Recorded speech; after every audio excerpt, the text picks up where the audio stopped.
Radio Pirate. Pirates Wanted. Please stand up!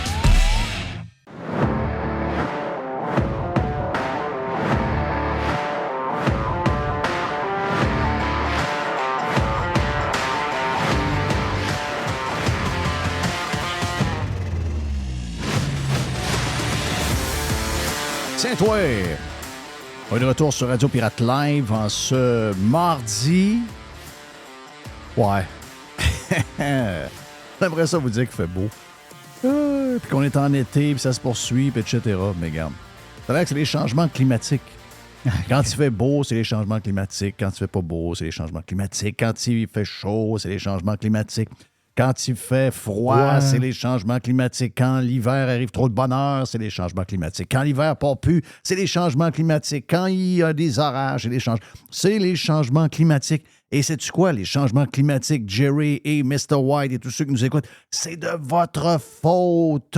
Bon, changez vos habitudes. Vous êtes des dangereux. Puis, ouais, donc, toute la patente. D'ailleurs, tiens, parlant de ça, c'est toi qui me fie de plusieurs articles que j'ai pas le temps de voir. Entre autres, Le Soleil, c'est un média que j'ai comme oublié. Mais de ce que je comprends, la Ville de Québec nous annonce que malgré la pluie, la consommation d'eau potable au cours de l'été n'a pas diminué. OK? Donc, ce qu'ils veulent dire dans l'article, c'est un peu, ouais, bien là, vous continuez pareil, même s'il mouille, d'arroser vos gazons. C'est quoi que vous faites? La réalité, là, de ce qu'on peut voir. Parce qu'ils nous montrent une photo. Ils nous montrent une photo de gazon qui est arrosé par des sprinklers. T'as vu la photo? Oui. Et donc, le but, c'est de vous rendre coupable de ça. Voyons. Et vous avez la preuve, gang de cave. Les journalistes, c'est des idiots. Tu sais, je veux dire, je l'ai toujours dit, regardez, si vous en connaissez dans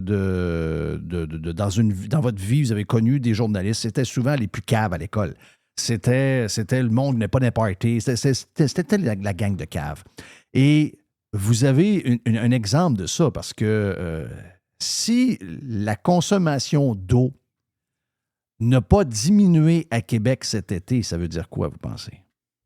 Ça veut dire que le réseau d'aqueduc à la grandeur de la ville... Il pisse de partout. Il pisse de partout. Je peux pas croire. Donc, depuis des années qu'on vous fait croire que vous êtes responsable. C'est ça, l'histoire. Vous arrosez trop vos gazons, vous remplissez trop vos piscines. Mais là, la réalité, on l'a. Là. La réalité, c'est que le réseau d'aqueduc perd son eau. Il n'y a pas personne qui a arrosé son gazon cet été. Il n'y a personne qui a rempli sa piscine. On n'a pas eu besoin de remplir les piscines de rien. Il fallait les vider au contraire avec des backwash pour être sûr que la piscine ne déborde pas.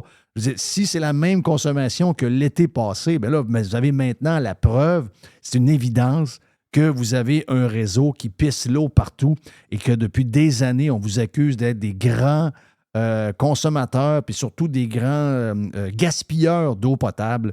La réalité, ça n'a rien à voir avec vous autres. Mais tu savais-tu ça, toi, qu'il y avait une taxe dans certaines villes pour le monde qui avait des piscines? Oui, c'est nouveau, ça. C'est nouveau. Oui, il va y avoir des affaires.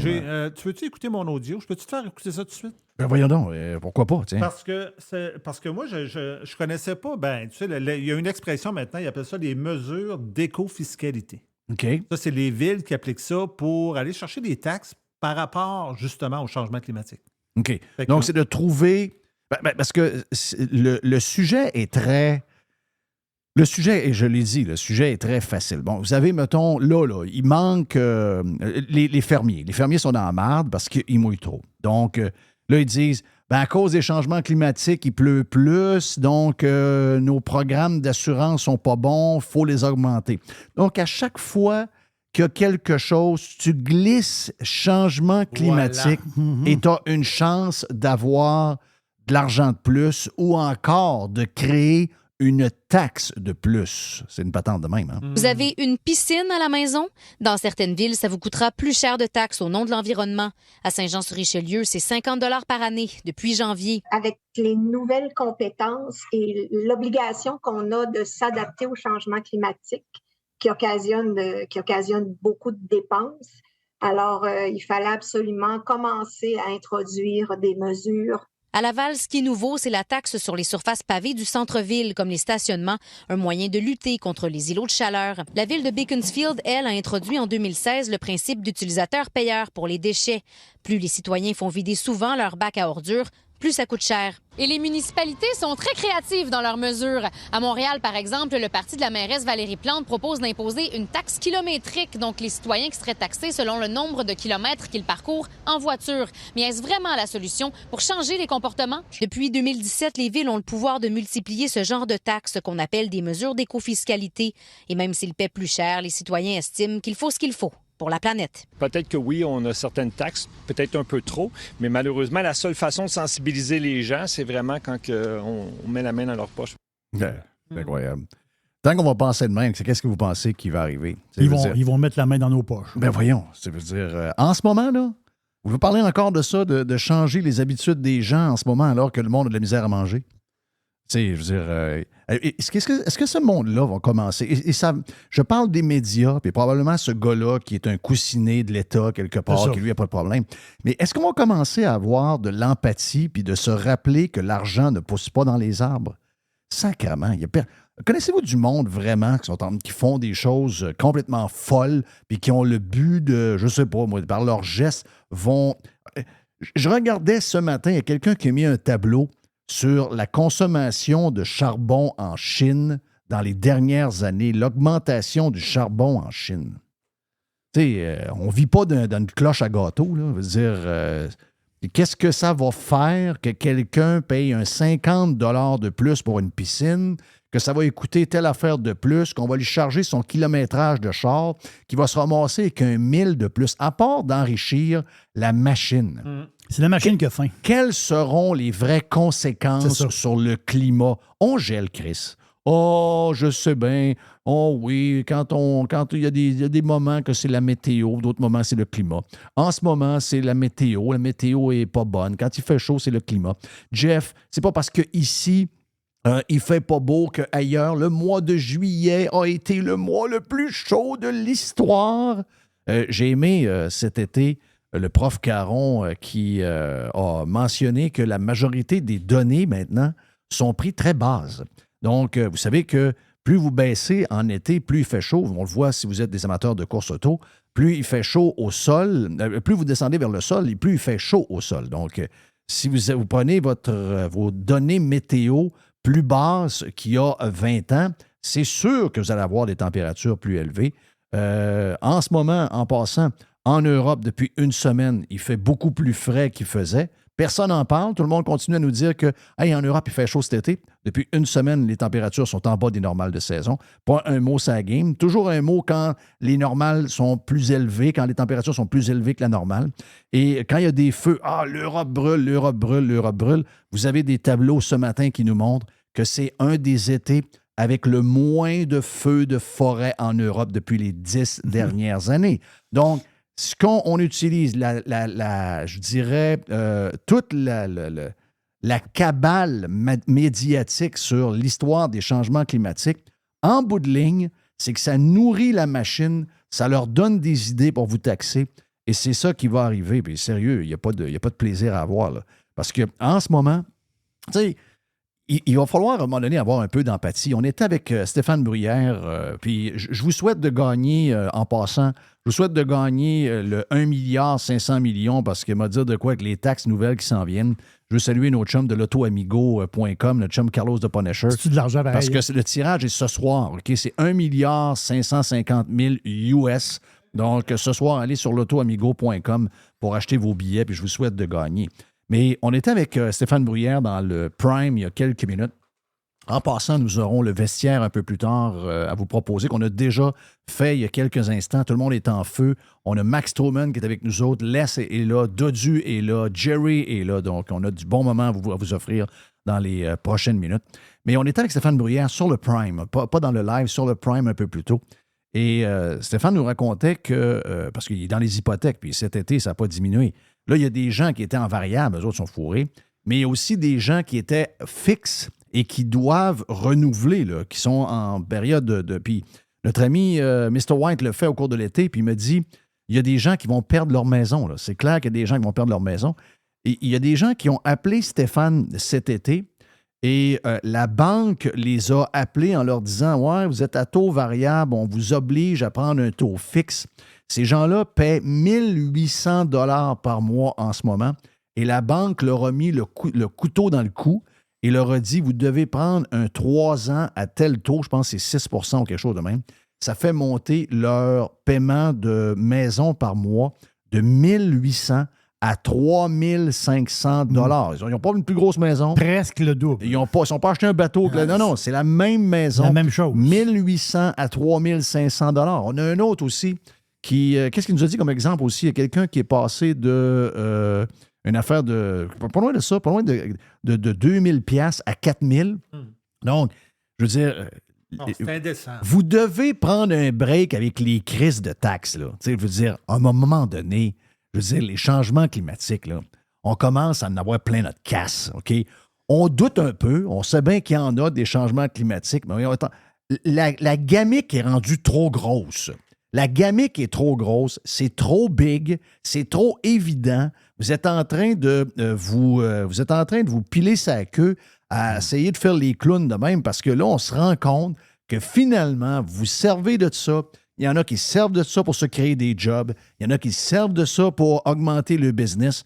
Beaucoup de business le font, vous le savez. Ensuite de ça, la majorité des gouvernements vont tirer la couverte d'un bord et de l'autre pour avoir plus d'argent d'un autre gouvernement. Quand ils ne sont pas capables de l'avoir d'un autre gouvernement, c'est là ils vont vous taxer sur un 50 $ là, un autre 50, un autre ci, un autre ça. À un moment donné, boire. Mais quand tu payes tes taxes municipales, là, déjà, moi, quand je paye mes taxes municipales, déjà, je paye pour l'eau et les vidanges. Oui. Pourquoi je paye 50 pour une... Pourquoi je paierais 50? Pourquoi faut que j'ajoute... Là, tu te dis, oui, mais là, tu as une piscine. Oui, mais toi, tu as plus de vidange que l'autre. Là. Oui, mais... À un moment donné, ça, l'histoire, c'est que les patentes green, eux autres, ils s'en servent, on le sait, là, ils s'en servent pour faire du cash. Tu sais, moi, je suis un pizzaman, là, j'ai un restaurant. Le gars commande sa pizza, il vient chercher la pizza. Il paye la pizza 30 $. Il arrive au comptoir, il regarde. Hein? Mais là, si je veux avoir une boîte pour mettre la pizza dedans, c'est 2 $. Le gars dit, pourquoi 2 $? Là? J'achète la pizza. Là. La pizza est dans une boîte. Là. Je m'en vais avec. Là. Je ne peux pas partir avec la pizza dans les mains. Là. Non. À cette heure, moi, ici, nous autres, on les green ici au restaurant. Et on a des nouvelles boîtes en carton recyclé et c'est 2 $ supplémentaires. Écoute, je m'en fous de ta boîte. Tu utilises des ustensiles avec ça? Moi, j'achète une pizza et elle est dans la boîte. Là. Mais là, moi, je m'invente une histoire de green pour te faire les poches. C'est juste ça. Là. Ils inventent des histoires de green pour nous faire les poches. Le plus bel exemple que tu peux pas avoir, c'est des sacs de plastique. Là. Quel business? Non, Quel business incroyable. C'est incroyable comme business. Là. Pensez à ça 2 secondes. Là. À un moment donné, ils nous vendaient des sacs 5 cents chaque. Là. Ils les donnaient avant. 5 cents du sac. Là, non, on n'a plus de sac. OK, on va vous en vendre des sacs. Des sacs à 1 $, pas 2 $, pas 3 $. On a pu savoir quoi en faire parce qu'on les oublie tout le temps. Voilà. Donc, tout le temps, à une place à un moment donné, on se remonte, on dit tabarnak. Là, j'ai 50 j'ai pas sacs. 100 $ de sacs dans la maison. Si boire. Oui, puis j'ai des contenants en plastique Walmart. Tu sais, des gros contenants en plastique avec des poignées, là. Là, j'en ai acheté 2. Puis là, ma blonde en a acheté un. Puis là, j'ai des sacs, j'ai des ci, j'ai ça. J'ai quasiment 200 $ de contenants, là. C'est quoi cette histoire-là? Ben, ça, en réalité, c'est une genre de taxe, d'une manière. Tu sais, pas comment c'est. Les idées green, c'est sans limite, là, pour nous faire les poches. Et d'ailleurs. Moi, je commence à avoir mon voyage. Moi, j'en ai plein de cul. Et savez-vous quoi? C'est que la majorité des gens répondent comme ce gars-là. Ah, ben, vous savez, hein, faut faire ce qu'il faut faire pour sauver la planète. Oui. Non, ben, Cave, tu sauveras rien, toi. Même si tu donnais 2000 de plus de taxes, tu sauveras rien, maudit épais. Il n'y a rien qui va se passer, il n'y a rien qui va changer. Puis, sais-tu quoi? Peut-être que même à un moment donné, ils vont passer à autre chose, comme ils ont passé à autre chose sur la COVID. Mais, tu sais, quand tu regardes la patente puis que tu regardes le nombre de choses qu'ils parlent, là, ils disent qu'il va falloir commencer à avoir des actifs. C'est quoi c'est toi qui as envoyé l'article tantôt. C'est marqué qu'il va falloir choisir ses petits bonheurs en fonction du climat. Oui. Ça veut dire que Est-ce qu'on peut encore avoir du plaisir? Ça, c'est des patentes de Ratcan. Tu sais, après ça, ces gens-là se demandent pourquoi ils ferment. Tu sais, l'histoire là, de... Regarde, je lis l'article. Là. Peut-on encore avoir du plaisir à l'ère des changements climatiques? Donc là, il faut se poser des questions sur... on porte ça en voyage? Est-ce que j'ai le droit encore de prendre l'avion? Tous des maudits. Ouais, mais là, je suis déchiré entre le plaisir puis le fait que chaque j'ai du plaisir, je laisse une empreinte carbone. Êtes-vous fou, Chris? Pouvez-vous vivre sacrément? Vivez! Je veux dire, pensez-vous que vous allez changer quelque chose? Ah, je vais couper un voyage. Vous allez couper un voyage. Les Asiatiques vont probablement augmenter leur nombre de voyages de 1 milliard de allers-retours d'ici les 10 prochaines années. Pensons aux Indiens. Oui, les Indiens, l'Asie du Sud, les Chinois. Pensez-vous sérieusement que de par ton sacrifice, tu vas changer une patente? Ouais, mais si j'en fais pas, l'autre en fait pas, l'autre en fait pas, on est foutu. Bien, on sera foutu, je vais le faire. Toi, t'en feras pas, mais le politicos va en faire. Lui, il va voyager à ta place, le politicos. Ben oui, comme... Lui, il voyage. Comme Sol Zanetti. C'est Sol Zanetti et les tout le monde est en Europe. Là. Moi, j'étais en Europe cet été pendant 3 semaines, puis il y a plein de monde qui est en Europe. Là. Ben oui. Mais moi, attends un peu, non. Toi, du jury, faut que tu restes à la maison. Ah ouais? L'autre est à Venise. Là. Ben oui. Sol Zanetti est à Venise. Oui. Un communiste green. Oui. OK? Excusez-moi, moi, je comprends plus rien. Là. Tu sais, je veux dire, c'est le monde à l'envers. Les donneurs de leçons qui me disent comment vivre, quand ils ont fini de jouer le personnage de série télévisée poche, ils enlèvent le costume, ils se mettent en kit d'été, ils sautent dans l'avion, puis ils s'en vont dans une gondole à Venise. Voyons donc, je vois le vert. Êtes-vous fou? Ben moi, je ne serais pas fou de même. Regarde, moi, je suis plus green que la moyenne. OK? Je m'en cache pas. Je suis plus green que la moyenne. J'ai cœur personne avec ça. Et mais je veux dire, est-ce que j'ai le goût de rendre ma vie misérable parce que, entre autres, je ne sais pas, pendant 100 ans, on a abusé de telle affaire ou telle... Non. On va se calmer, là. Hein? On a une vie à vivre. On a juste à pas exagérer trop, mais se sacrifier, puis commencer à se priver, puis à commencer à se sentir mal de faire telle affaire. Voyons donc, qu'est-ce que c'est ça? Mais ça, je vous le dis, et ça marche. C'est ça qui est surprenant. Et c'est une très bonne nouvelle que Facebook limite l'information maintenant, surtout pour les plus vieux qui sont sur Facebook. Toute l'information des médias québécois et des médias canadiens qui va être limitée par Facebook. Moi, je pense que c'est une très, très bonne nouvelle parce que ces innocents-là ne sont pas capables de faire la part des choses. Donc, tout ce qu'ils voient à TV, tout ce qu'ils lisent dans ces sacrements de journaux-là, ils pensent que c'est vrai. Donc, il faut limiter l'information. Il faut leur couper l'accès à cette information-là. Ils sont en train de virer fou bien raide.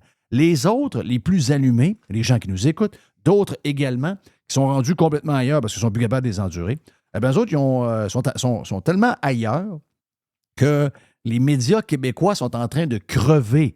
Et on l'a vu avec l'histoire de Stéphane Bureau pour TVA, entre autres. Ce que vous voyez là-dedans dans l'histoire de Stéphane Bureau, si on résume vite, là, c'est une compagnie qui est dans la marde. Okay? C'est une compagnie qui ne vaut plus rien. C'est une compagnie qui est sur le bord de crever. Puis, ce qui se passe en ce moment, c'est un démantèlement très, très rapide devant nos yeux d'une compagnie qui a décidé, peut-être parce que c'était mené par des gens complètement déconnectés, là, mais, et c'est arrivé avant la COVID, by the way, ces gens-là ont commencé à se tirer un rang, à vous parler de changements, en fait, à vous parler de toutes sortes de choses qui vous écœurent. Ils sont allés à tout bout de champ contre vous autres. Ils vous ont regardé de haut. Et on parle de médias. Quand on parle de TVA, TVA, c'est Télémétropole. Le Journal de Montréal, c'est le journal de Kiss, le bonhomme. Oui. Okay? C'était un journal pour le peuple. À un moment donné, ces gens-là se sont pris pour d'autres, ont commencé à vous regarder de haut. Ils ont commencé à vous dire comment vivre. Ils ont commencé à vous dire que vous étiez des idiots quand vous pensez telle chose sur tel sujet qu'eux autres trouvaient important. Et ils ont commencé à vous cracher en plein visage. Ils ont oublié qu'ils étaient à votre service et pas the other way around. Et là, ils sont en train de payer pour ça. Ils sont en train de payer pour comment ils vous ont traité. Bien, savez-vous quoi? C'est une excellente nouvelle. C'est la preuve que le monde gagne tout le temps. C'est ça qu'on est en train de vivre. Les médias sont en train de crever en ce moment. Non pas, oui, il y a un changement de modèle. Oui, il y a un changement de monétisation. Oui, il y a un chambardement pour tous les médias du monde entier. Mais la plus grande raison pourquoi ces gens-là sont en train de crever et que si jamais PKP appelle quelqu'un pour donner TVA, donner le Journal de Montréal, le Journal de Québec, tous les sites Internet qui vont avec, LCN, puis qui dit, garde, donne-moi une pièce, tu pars avec, eh bien que les gens vont lui répondre, tu peux garder ta bebelle à une pièce. La principale raison de ça, c'est que ces gens-là ont été contre vous et c'est votre victoire. Ils sont chanceux. Ils ont eu un cadeau. C'est Adrien Pouliot qui en parle dans son Facebook d'aujourd'hui. Et Adrien Pouliot a fait 200% raison. La seule manière que PKP va rester en business, c'est à cause d'un cadeau de péquiste de Bernard Landry qui lui a donné, ou presque, Vidéotron, qui était la famille Chagnon à l'époque. Vidéotron qui est devenu, donc, pas juste le câble, c'est devenu l'Internet parce que l'Internet passe par le câble. Ensuite, les compagnies d'Internet et de câbles ont commencé à offrir des téléphones cellulaires, ce qu'il a fait avec... il croyait pas trop, il voulait pas trop, mais le gars qui était là, Robert quelque chose, qui était le grand patron de Vidéotron. Dépatie, chose comme ça. Ouais, une patente de même. C'est ce gars-là qui a pris cette décision-là. Et c'est la raison pourquoi ils vont survivre encore pour un temps. Mais tout le reste, les imprimeries et les médias qui ont fait, je dirais, qui ont bâti Québécois, eh bien, tout ça est rendu chose du passé. Les imprimeries, bon, il est arrivé le web, il est arrivé les téléphones, il est arrivé un paquet d'affaires. Puis, il est arrivé aussi un gars qui, peut-être, n'avait pas ce qu'il fallait pour gérer ça. Mais pour les médias, je vous le dis, c'est une victoire du monde de voir que ces gens-là sont en train de s'écraser. Ils ont tout simplement abandonné leurs lecteurs, ils ont abandonné leurs téléspectateurs et aujourd'hui, ils en paient le prix et c'est pour ça qu'il n'y a aucune sympathie en ce moment dans la population pour ces gens-là qui sont dans le trouble. Donc, on appelle ça courir après son malheur. Bien, malheureusement, c'est ce qu'on a fait. On essaie d'être tout le contraire de ça sur Radio Pirate Live. On essaie d'être avec vous autres. On essaie de prendre votre bord le plus possible. Puis j'espère qu'on va être capable pour le faire longtemps. Merci d'être avec nous autres sur Radio Pirate Live. Dans un instant, on a Nicolas Gagnon de la Fédération canadienne des contribuables. Après, on a le vestiaire et on aura également la boîte avec notre chum Jerry. On vient sur Radio Pirate Live. Faites partie de l'invasion. JeffFillion.com. The Revolution. Radiopirate.com. OK, il est de la Fédération canadienne des contribuables, la contribuable avec un S.ca. Nicolas Gagnon, avec qui je pense qu'on a jasé le dernier show avant... le dernier ou l'avant-dernier. Hein? Donc, déjà de retour pour la nouvelle saison. Nicolas, t'es salué, mon ami. Qu'est-ce qui se passe avec vous autres pour l'essence? Parce que là, on sait que le baril... Quand le baril monte, ça monte assez rapidement. On le voit à la pompe très, très, très vite. Quand ça baisse, ça reste jamais à 1,79, puis là, c'est comme pas grave. L'essence, ça coûte cher. C'est, encore une fois, avec la bouffe, puis ça a des contributions, ça a des liens avec tous les prix qu'on paye un peu partout sur le transport de tout ce qu'on consomme. Mais juste pour se déplacer, nous autres, l'essence au Québec, ça coûte très cher et les taxes sur l'essence, Nicolas, c'est complètement fou. Vous avez fait un tableau vraiment hot là-dessus. Oui, c'est exact. Bon, on a publié hier notre 25e rapport sur la transparence fiscale à la pompe, où est-ce qu'on expose aux quatre coins du pays la réalité qui concerne là, dans le fond le poids fiscal qu'on paye pour chaque litre d'essence qu'on met dans notre voiture. Puis essentiellement, on s'est rendu compte que autant au Québec qu'à travers tout le pays, c'est assez infernal là, ce qu'on impose aux automobilistes en général. On se rend compte qu'au minimum au Canada, on a entre 4 et 5 taxes là, sur l'essence plutôt par litre, en fait, qu'on met dans chaque véhicule. Puis le Québec, c'est possiblement un des endroits, une des provinces que les pires figurent là-dessus.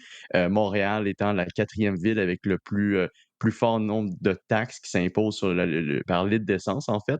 Puis ça, c'était la raison pour laquelle hier, on a pris le temps d'aller dénoncer en fait, l'ensemble de ces taxes-là, mais aussi l'inaction du gouvernement Legault face à tous ces mécanismes-là qui s'ajoutent, qui pèsent lourd sur le portefeuille des contribuables, mais également le manque d'action, ça se fait en parallèle avec le fait que les prix de l'essence ont explosé au cours des 2 dernières années. On le sait depuis les chaînes de ravitaillement qui ont été ébranlées après la pandémie. On a aussi la guerre en Ukraine qui a effectivement chamboulé l'ensemble du réseau énergétique mondial. Donc, on s'entend que les prix sur l'essence, comme on a connu avant la pandémie, on ne reconnaîtra pas ça avant longtemps. Donc, le minimum qu'on s'attendrait de la part du gouvernement, c'est pas d'ajouter des taxes sur l'essence comme ils le font, comme le fédéral l'a fait le 1er juillet dernier en augmentant la taxe sur le carbone, mais d'avoir une main tendue de la part du gouvernement pour aider les automobilistes à joindre les deux bouts. Parce qu'au Québec, ben, on le sait, à 3 reprises, le gouvernement Legault s'est opposé à aider les automobilistes. Surtout, il s'est opposé à s'attaquer à la taxe provinciale sur l'essence, la taxe d'assises, qui fait partie de l'une des taxes les plus importantes qu'on paye sur chaque litre. Donc, on a profité de l'occasion pour dénoncer le manque d'action de M. Legault, rappeler que ses homologues en font des leurs, ils amènent des mesures, on a vu ça en Alberta, en Ontario, à Terre-Neuve-Labrador.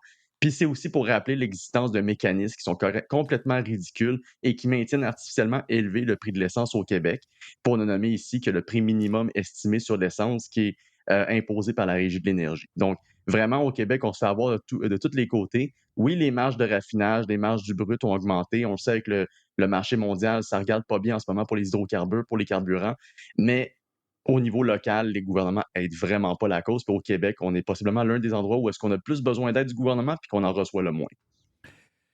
Qu'est-ce que. Tu sais, je veux dire, à un moment donné, il y a comme. Là, avec on en parlait dans l'ouverture, les changements climatiques sont, je dirais, utilisés à profusion, vrai ou pas. C'est plus le sujet de discussion maintenant. On a réussi à établir que les changements climatiques, c'est aussi dangereux que la COVID. Si la COVID a déjà été dangereuse, ça c'est un autre point.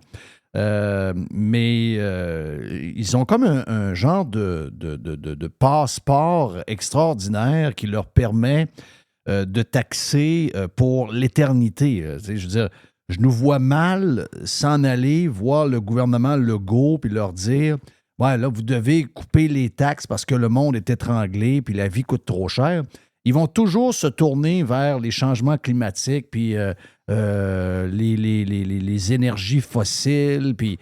Donc, on est comme condamné à rien, à part de faire le constat qu'on fait là. Il n'y aura pas rien de concret, en tout cas pas au Québec, peut-être ailleurs, peut-être dans quelques États américains, peut-être dans quelques provinces. Je sais que l'Ontario le fait. Mais je veux dire, au Québec, demain matin, François Legault décide de couper la taxe d'assises provinciale de 19 cents à 10 cents. Puis le gars se fait démolir pendant des semaines dans les médias, là. C'est effectivement le risque qui pourrait arriver. C'est pour ça que la première mission de notre rapport, c'est plutôt d'informer les automobilistes eux-mêmes et les contribuables plutôt que de vraiment essayer. Bon, on interpelle le gouvernement, c'est certain, mais on passe par une éducation des masses le plus souvent qu'autrement parce qu'on sait que le gouvernement Legault, comme j'ai mentionné, effectivement, trois fois plus tôt qu'une, pendant que ses homologues y offraient justement des mesures pour aider les automobilistes. Puis je pense que ces homologues sont autant, je veux dire, je pense à M. Ford, je pense à monsieur, j'ai oublié le nom, à Furry, je pense, ou à Foley en Terre-Neuve-Labrador, puis à Mme Smith. C'est quand même des gens qui ont une certaine connaissance de ce qui se passe avec le climat, qui sont autant impactés d'une certaine manière que les autres, mais ils ont quand même décidé de tendre la main, en fait, aux automobilistes. Mais au Québec, c'est vraiment une question d'éducation parce qu'on se rappelle que les exemples ou les excuses qui ont été sorties par le gouvernement pour refuser de baisser la taxe provinciale étaient les plus ridicules. On avait entre autres, là, ben justement, M. Legault a mentionné entre autres l'argument environnemental pour ne pas réduire la taxe sur l'essence, en disant que de réduire la taxe sur l'essence, essentiellement, ça voudrait dire que les gens consommeraient plus d'essence, ce qui n'est pas le cas. Les gens ne vont pas se mettre à conduire plus souvent parce que soudainement, ils économisent environ 3-4 $ par litre d'essence. C'est pas aussi simple que ça. On va pas parler d'essence, mais par plein.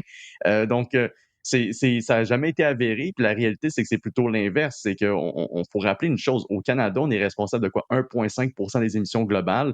Le Québec, à lui seul, doit être responsable de même pas du tiers. On va dire 0,4 % des émissions globales. Puis là-dessus, c'est le transport qui joue le plus. Mais Si Ouais, mais tu on veux est en vraiment train de. aider Sauf que Nicolas, on est en train de perdre cette game-là. C'est drôle parce que, regarde, on a parlé passablement dans l'ouverture. C'est. Il y avait une madame là, qui nous donnait tout l'exemple que les villes vont se donner des taxes sur les piscines, des taxes sur le kilométrage, toute de l'éco-taxe. On s'entend que ce sera une des plus grandes arnaques. Moi, je pense qu'une des plus grandes supercheries de l'histoire, c'est la COVID. Dans pas longtemps, la première qui va battre la COVID, ce sera toute la supercherie alentour des changements climatiques. Je ne suis pas en train de dire qu'il n'y a pas de changement climatique. Il y en a depuis toujours. Mais qu'on utilise les changements climatiques et qu'on exagère les conséquences et qu'on prend que tous les événements qui arrivent à la météo, qu'on n'était pas capable de savoir avant parce que les gens n'avaient pas de téléphone puis qu'on ne voyait pas, puis que là, aujourd'hui, tout ce qui arrive un peu partout dans un petit village, si quelqu'un a un téléphone puis le met sur Facebook, ça devient une nouvelle immense. Et regardez ce qui s'est passé. Oui, mais il y a 30 ans, c'est arrivé la même affaire, mais personne n'avait de téléphone pour le mettre sur un réseau social, donc tu ne sais pas que c'est arrivé. Donc, on a comme perdu cette game-là parce que l'information est comme, je dirais, biaisée par ce que nous avons dans nos mains, parce qu'on est tous devenus des journalistes avec les Facebook de ce monde. Donc, ce qui fait que tout le monde a l'impression qu'il se passe plus de choses qu'il s'en est jamais passé. La réalité, c'est juste qu'on les voit plus, on est plus informé qu'on ne l'a jamais été. En fait, on est peut-être trop informé sur tout ce qui se passe, puis ça rend des gens anxieux. À partir de là, quand les gens sont anxieux, puis que les gens ont vraiment... dans leur tête que ce qui se passe, c'est tout relié à notre comportement et qu'on est tous responsables de ça, à partir de là, tu peux faire ce que tu veux parce que dans le reportage, la madame rencontre quelqu'un puis le monsieur, il dit « Ouais, ben oui, c'est sûr que des taxes, c'est bien plate, mais on n'a pas le choix là, avec les changements climatiques. » Donc, un peu comme la COVID, quand ils nous ont couchés à 8 heures à la maison sans avoir le droit de sortir de la maison, sans aucune réflexion scientifique derrière ça, ils ont réussi à rentrer encore une fois la peur, ils ont rentré les émotions, donc les faits, puis toute la vérité, c'est plus ou moins vrai. C'est le mot dans lequel ils nous ont mis.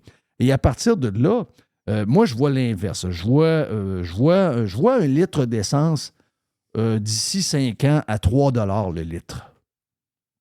C'est ça que Ça serait même pas exagéré parce que nous, on a calculé dans notre rapport que les taxes qu'on paye sur le carbone, puis ça, c'est basé sur les chiffres du directeur parlementaire du budget à Ottawa, là, donc c'est pas inventé de toutes pièces pour essayer de faire peur au monde, mais ça pourrait doubler, tripler là, sur l'ensemble du Canada. On pourrait se retrouver à quasiment payer pas loin de 55 cents par litre d'essence en taxes sur le carbone uniquement. Là. Ça exclut taxes d'assises fédérales, taxes d'assises provinciales, Voilà. la TPS et la TVQ qui s'embarquent sur les autres taxes.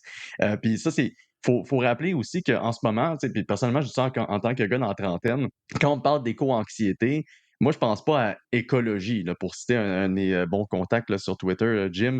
C'est pas éco-anxiété, c'est pas l'écologie que je pense, c'est l'économie. Je vois des gens qui ont la difficulté à joindre les deux bouts. Je vois des gens qui sont plus capables de payer pour faire le plein de leur voiture carrément, ou qui sont plus capables de payer pour leur loyer, ou qui font des choix déchirants à l'épicerie. Ben, le vrai problème de notre société, c'est lui en ce moment-là.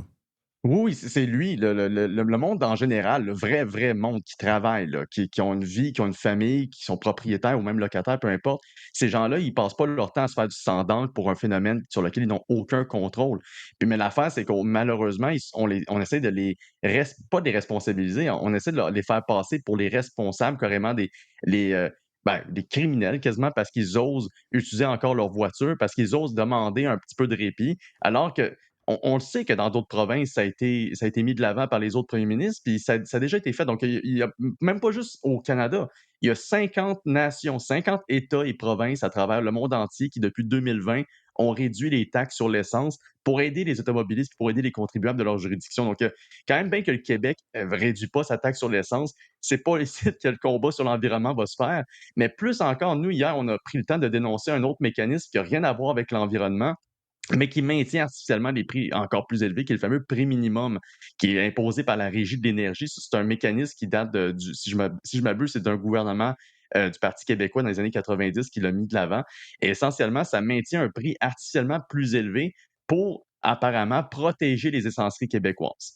Sauf que ce qui arrive, c'est si, par exemple, vous avez une station de service, vous essayez de réduire votre prix de l'essence en bas du seuil minimum établi par la Régie de l'énergie, vous allez recevoir une mise en demeure de votre compétiteur de l'autre côté de la rue, ce qui est encouragé par la Régie de l'énergie d'ailleurs. Et si vous obtempérez pas, ben on va vous allez devoir soit faire face à des poursuites judiciaires ou carrément voir vos opérations prendre fin et ne plus être en mesure d'opérer votre business. Donc ça, c'est une réalité au Québec. Puis pour vous donner une idée, en 2021-2022, il y a eu 547 mises en demeure qui ont été envoyées.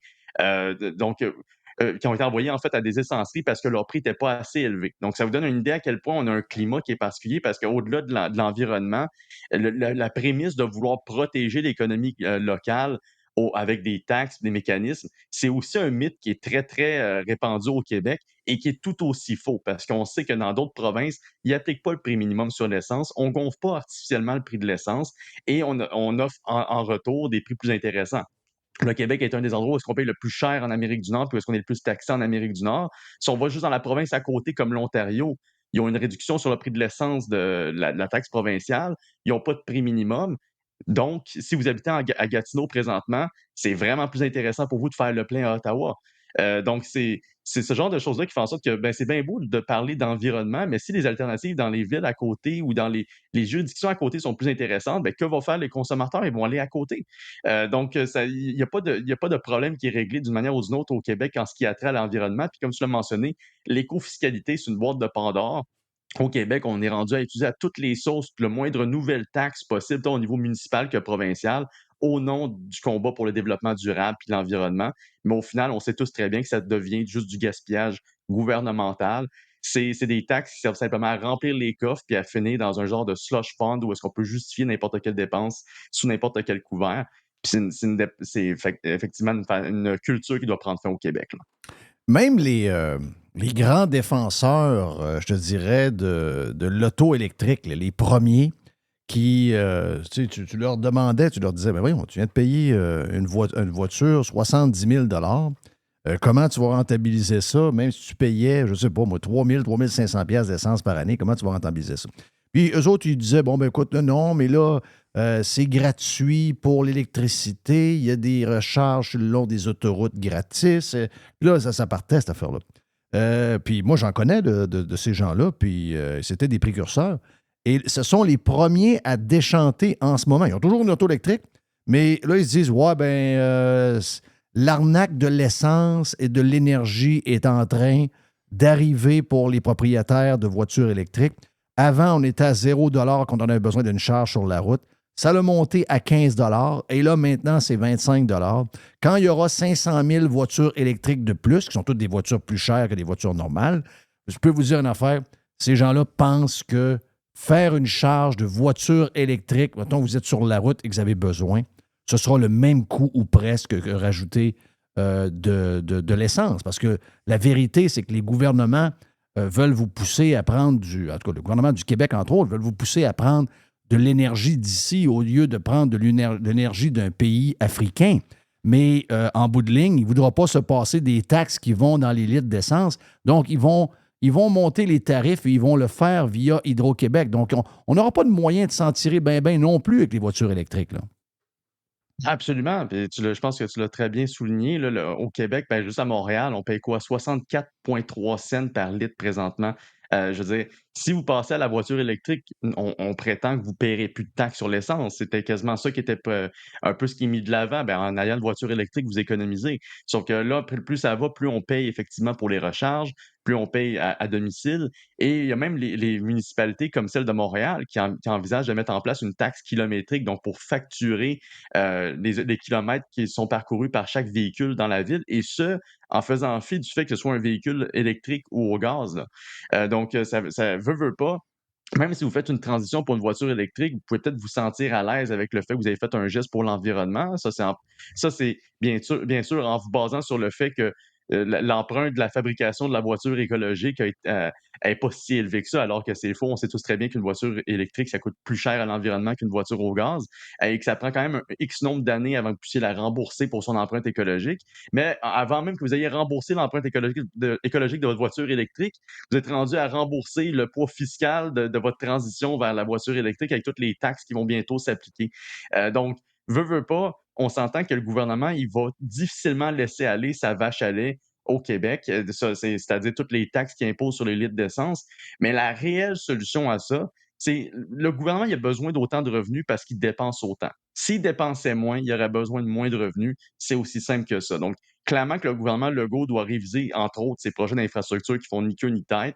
On a vu, entre autres, le REM de Montréal, le projet souterrain pourrait coûter jusqu'à 36 milliards.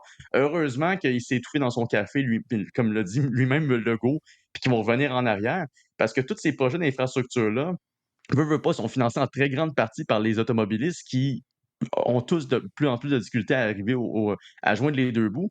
Puis vous prenez en plus toutes les autres mesures fiscales qui vont financer ces projets d'infrastructure-là qui sont de moins en moins suffisantes, ce qui va justifier les villes dans leur tentative d'imposer plus d'éco-fiscalité. Ça fait au final qu'on va squeezer davantage et davantage les automobilistes et les contribuables, puis on leur donne pas plus de qualité au retour, on sauve pas l'environnement. Il y a rien qui va être fait à ce niveau-là. Fait que clairement qu'il faut que la stratégie change de bord. Puis je veux dire, plus que sur un 10 cents dans le cas du gouvernement Legault. C'est sûr qu'on a des très grosses attentes. Nous, à la Fédération canadienne des contribuables, je pense pas que tout va se réaliser là, d'un simple, comment dire, là, d'un simple coup de pouce ou rien, là, mais au final, on espère que ça va finir par arriver. Puis c'est avec ce genre de rapport-là qu'on est en mesure de faire du bruit. T'sais, hier, ça a l'air de rien, mais on a quand même fait le tour des réseaux de Cogeco et Québécois, ne serait-ce que pour informer les gens sur l'existence d'un prix minimum. Ben des gens n'étaient pas au courant de ça. Puis je pense que tranquillement, avec cette éducation-là, on va être en mesure d'informer les gens sur la réalité, tant à la pompe que tout ce qui pèse vraiment très lourd sur leur portefeuille. Hey, avant que tu partes, c'est un très bon round-up, effectivement. Puis, regarde, on est vraiment. Regarde, on a l'impression de se faire fourrer à longueur de journée. C'est ça qui est triste. On ne se réjouit pas de ça. Un autre exemple de ça, qui est Marie Simon ou Mary Simon qui a utilisé des limousines pour plusieurs dizaines de milliers de dollars? C'est qui, elle? C'est la gouverneure générale. C'est la gouverneure générale? Ben oui. Wow, OK. Donc, quand tu t'assois, tu deviens gouverneur général, c'est comme automatique que tu te mets à dépenser en cave, c'est ça? C'est quoi l'histoire, là? Ben oui, c'est bar open. C'est bar open, c'est la vie de jet set à Rideau Hall. Puis oui, nous, en fait, cet été, pendant que tout le monde est en vacances, nous, à la FCC, on continue un petit peu à travailler, puis on a reçu des demandes d'accès à l'information qui nous confirment que Mme Mary Simon et ses fonctionnaires, le 12 du 12 au 15 octobre dernier, étaient en Islande pour un voyage où est-ce que justement il allait jaser d'environnement puis de changement climatique avec le cercle de l'Arctique qui se rencontrait à Reykjavik, la capitale de l'Islande, et ils ont réussi à flamber en dedans de 4 jours 71 000 $ en frais de limousine. Mais déjà 71 000 $ en frais de limousine pour un petit voyage comme ça, c'est déjà un record. Mais c'est encore plus un record si je vous dis que son hôtel était situé à environ 700 mètres à pied du lieu de la convention où avait lieu Incroyable. Donc, 71 000 $ Et il était là, mais t'as peu, il était là pour jaser de climat en plus. On se fait crosser. Ces gens-là rient de nous autres, puis nous autres, on s'en va à la TV, puis on se fait poser des questions pour les journalistes. Mais oui, mais on n'a pas le choix d'avoir des nouvelles taxes, hein, parce qu'il faut sauver la planète. C'est les gens qui vous imposent ces taxes-là font une vie de pacha, je vois le vert. Effectivement. Puis le pire, c'est qu'on interpelle le gouvernement fédéral depuis un bout en disant, écoute, ça n'a pas de bon sens. Je veux dire, ça ne reflète pas, le train de vie des contribuables. Tu as le monde qui en arrache, puis tu as l'autre qui a une vie de jet-set princier pour des voyages qui, honnêtement, on pourrait discuter là, de comment est-ce qu'ils sont justifiés, parce que la gouverneure générale, son rôle, c'est pas des diplomates. Puis son rôle, je veux dire, c'est pas une experte non plus sur les questions climatiques. Fait que c'est bien beau qu'elle se rende en Islande pour en jaser, mais c'est quoi l'apport réel pour les contribuables? Qu'est-ce que ça représente en valeur supplémentaire pour nous? Mais au final, c'est-à-dire qu'il y a personne qui fait, de la reddition de comptes à Rideau Hall. Il y a personne qui veut savoir comment est-ce que l'argent est dépensé. Puis qu'on interpelle Justin Trudeau, il veut rien faire. Écoute, c'est même pas des blagues, on est rendu, on travaille sur un rapport présentement à la FCC, on espère le présenter à l'automne prochain, puis on a même le NPD de notre bord, là. Je veux dire, on a quasiment toutes les parties de l'opposition, il y a juste le gouvernement libéral qui refuse d'agir, puis on était à ça de pouvoir forcer, en fait, un changement de culture, puis vraiment une réduction des dépenses à Rideau Hall, donc du budget, parce que c'est pas la première chose qu'on découvre sur Marie Simon. Elle a dépensé pas loin de 80 000 $ en vêtements depuis qu'elle est arrivée en fonction. Quand même. Elle a dépensé. Il y a eu le fameux voyage au Moyen-Orient où est-ce qu'elle et ses fonctionnaires ont dépensé 100 000 $ en une semaine en repas d'avion. Je veux dire, on a des trollés d'exemples juste sur Marie Seaman et sur tous ses prédécesseurs également. Mme Adrienne Clarkson, Michael Jean, David Johnston, Julie Payette, qu'elle a le droit à une pension à vie, même si elle n'a même pas fait 3 ans de service. Je veux dire, c'est bourré de niaiseries de ce qui a eu lieu à Comment on Édouard. fait pour être. Des années que ça a lieu. Mais comment on fait? Parce que, regarde, à un moment donné, on va se rendre compte qu'on ne peut rien faire. Ouais. Et comment on fait pour devenir gouverneur général? Ça m'intéresse, moi. On peut s'appliquer là-dessus. Oui, et c'est quoi comment on fait? Ben, il faut être chum, vraiment bien chummy avec le prochain premier ministre du Québec. Je te dirais de prendre ton téléphone, d'appeler Pierre Poilievre, déjà commencer tes démarches à l'instant. Ça a l'air niaiseux, mais c'est pas mal ça. Il faut faire partie d'une liste privilégiée de gens qui sont en bon contact avec le premier ministre. Et c'est lui et son entourage qui vous nominent. Après ça, c'est approuvé par le roi ou la reine. Et après ça, ben, vous êtes en position jusqu'à ce que regarde, moi, j'ai des. C'est pour toi, ça. J'ai plusieurs. Qu'est-ce que tu montres là, Jerry? C'est l'hôtel où elle couchait, à Reykjavik, en Islande. C'est l'hôtel Borg. OK. C'est de toute beauté, là. C'est une centaine de chambres, quand même. Puis je suis en train de magasiner une chambre pour vendredi soir à samedi. Et puis? C'est 1009 €. OK, quand même. C'est 1000 €. 1000 €. Ouais. Donc, un petit 1500 piastres. Oui, mais le déjeuner est inclus. Le déjeuner est inclus. OK. C'est quand même. Déjeuner est inclus. Non, mais si je veux être accepté par la reine et par le roi, regarde, moi, j'ai des preuves que Meghan Markle m'énerve. Donc, ça, c'est un bon point. Donc, vois-tu, je suis prêt. Je veux être gouverneur général. Oui. Merci, Nicolas. C'est le fun de devoir jaser. Puis on s'en parle plusieurs fois au cours de l'automne. Nicolas est de la Fédération canadienne des contribuables. Puis si vous voulez voir ce qui se passe sur leur site web, allez sur contribuable avec un s.ca. Hey, on a le vestiaire après, ici même sur Radio Pirate Live.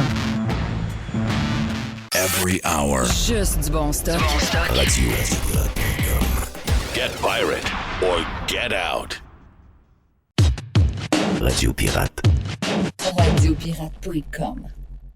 Through the center zone for Montreal. And the pass across. They score! Go, go, go!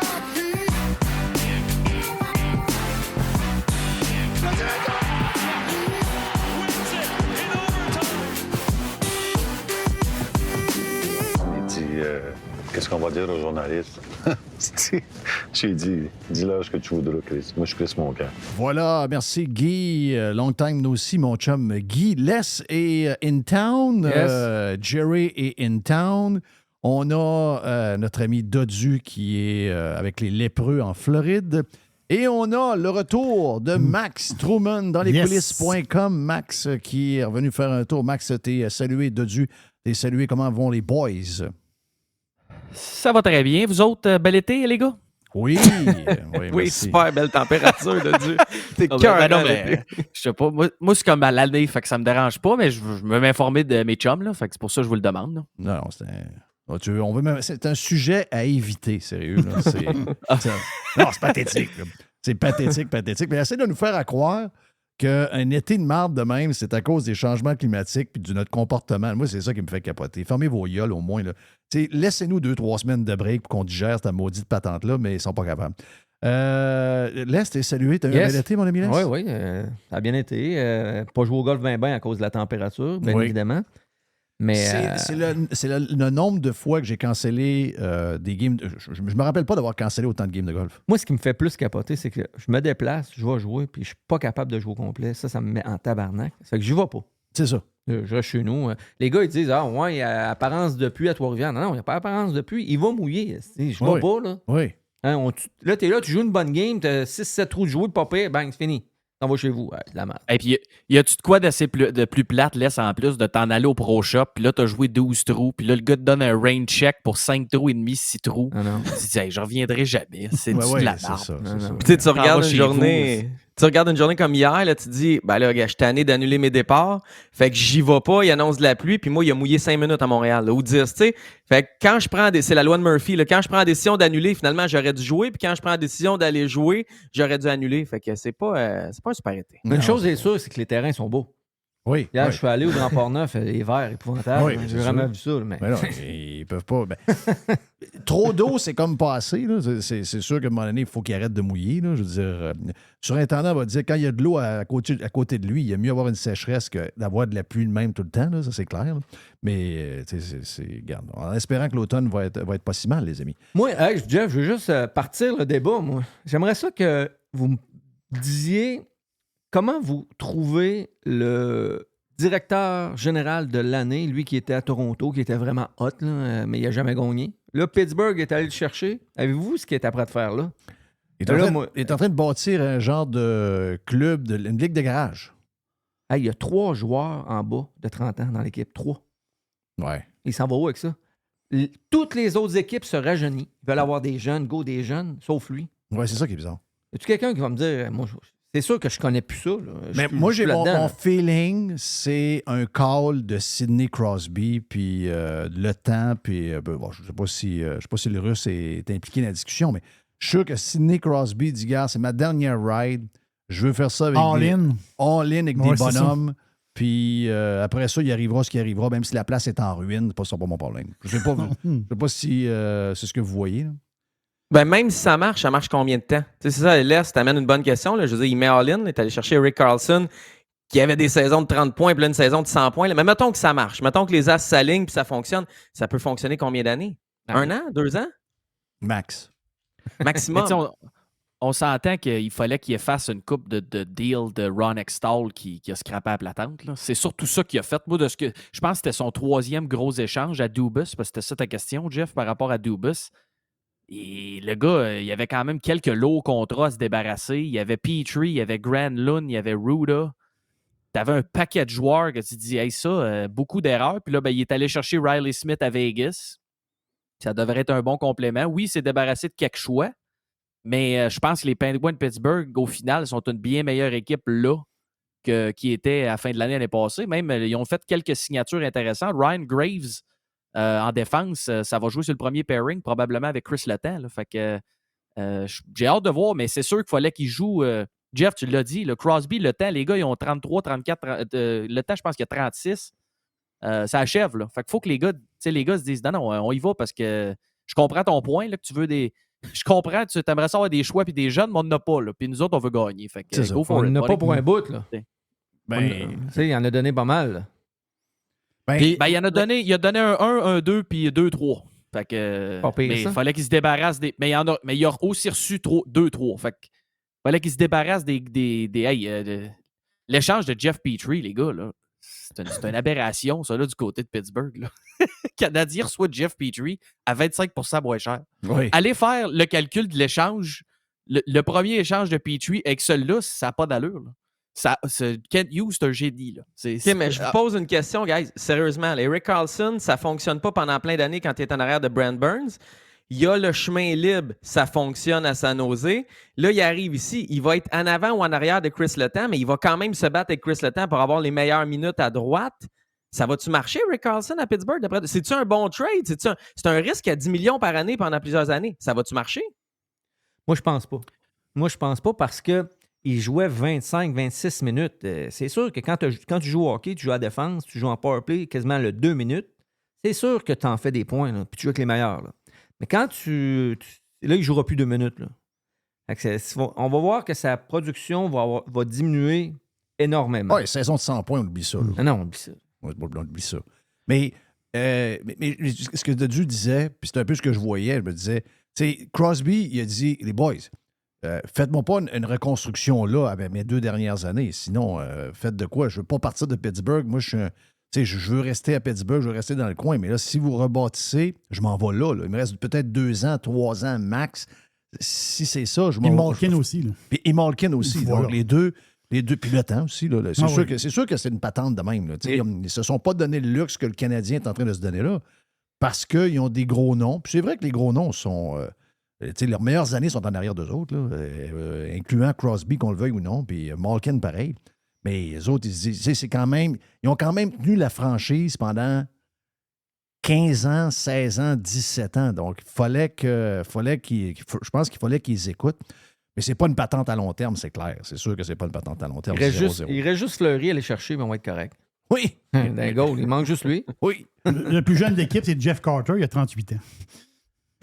Non, mais ça n'a pas de bon sens, là. C'est l'âge d'or, là. Non. Mais c'est ça, c'est un all-in. C'est un all-in. Regarde, il n'y a pas beaucoup de cartes. Tu vas all-in, puis ils peuvent possiblement avoir un des meilleurs powerplays de la Ligue cette année, là. Mais tu vas reconstruire pareil dans quelques années. Moi, ce que je trouve spécial, c'est que Carl Dubas, il arrive là, il fait un all-in, puis là, il y a un moment donné, il va gagner ou il va fold ou il va perdre, mais ça va être encore lui qui va rebâtir la reconstruction d'après. Ça va être spécial. C'est rare qu'un DG arrive, fait le all-in, puis en plus, va être celui qui va rebâtir parce que dans 1 an ou dans 2 ans, ça va être rebâti ce club-là, puis Dubas vient d'arriver, vient de signer un méga contrat plusieurs saisons. Il y a les 2 postes de direction en plus. Fait qu'il va rebâtir le propre club qui va avoir fonctionné ou pas. C'est spécial ce qui se passe à Pittsburgh. Sans blague, c'est spécial, mais c'est spécial ce qui se passe à Montréal aussi. Parce que de Jeff Petrie qui revient. Je ne sais pas, les gars, si vous avez digéré ça dans les dernières heures. Mais il revient pas, là. Max, il revient pas, là. Il n'y a pas eu de conférence de presse, il n'a pas parlé à personne, il revient pas. Là, les autres là, sont capables de l'échanger, puis à la limite, tout le monde dit ça, j'invente rien, ils vont ramasser un autre, peut-être la moitié ou le quart de son salaire. Puis là, il va être attrayant pour des équipes qui vont être moyennes. Il va être quand même d'un 4 premiers, puis il va gagner 2 millions et demi par année. C'est sûr qu'ils vont être capables de leur passer. Là Pittsburgh vont garder du salaire, les Canadiens vont garder du salaire, puis après ça, ils vont le passer, puis il va être très bon à 2 millions et demi dans une équipe moyenne. Ouais. Qui peut ramasser? Qui va appeler le Canadien pour ramasser Petrie? Il y en a plein. Hein? Il y en a plein. À 2,5 millions, c'est sûr qu'il y en a plein. Puis oui. effectivement, si le Canadien retient 50 % je pense que c'est ça. Il coûte même moins que ça. Je pense qu'il est à 2,3. Ouais, c'est ça. Fait que, à ce prix-là, c'est sûr qu'il reste 2 ans de contrat. Fait qu'il va-tu partir bien vite? Je sais pas. Mais ça reste que, si on parle gestion d'actifs, là, les choix des gars, ça reste tout que. Je comprends l'histoire que c'est un peu drôle, là, parce que veut pas, le gars parle de sa femme, puis qu'est-ce qu'il va se passer. Petrie va aller où est-ce que sa femme veut aller. Là. C'est ça. Puis il sera pas à Montréal. Ça ressemble à ça pas mal. Il n'a pas parlé à personne, il n'a pas dit qu'il était content d'être échangé à Montréal. Là.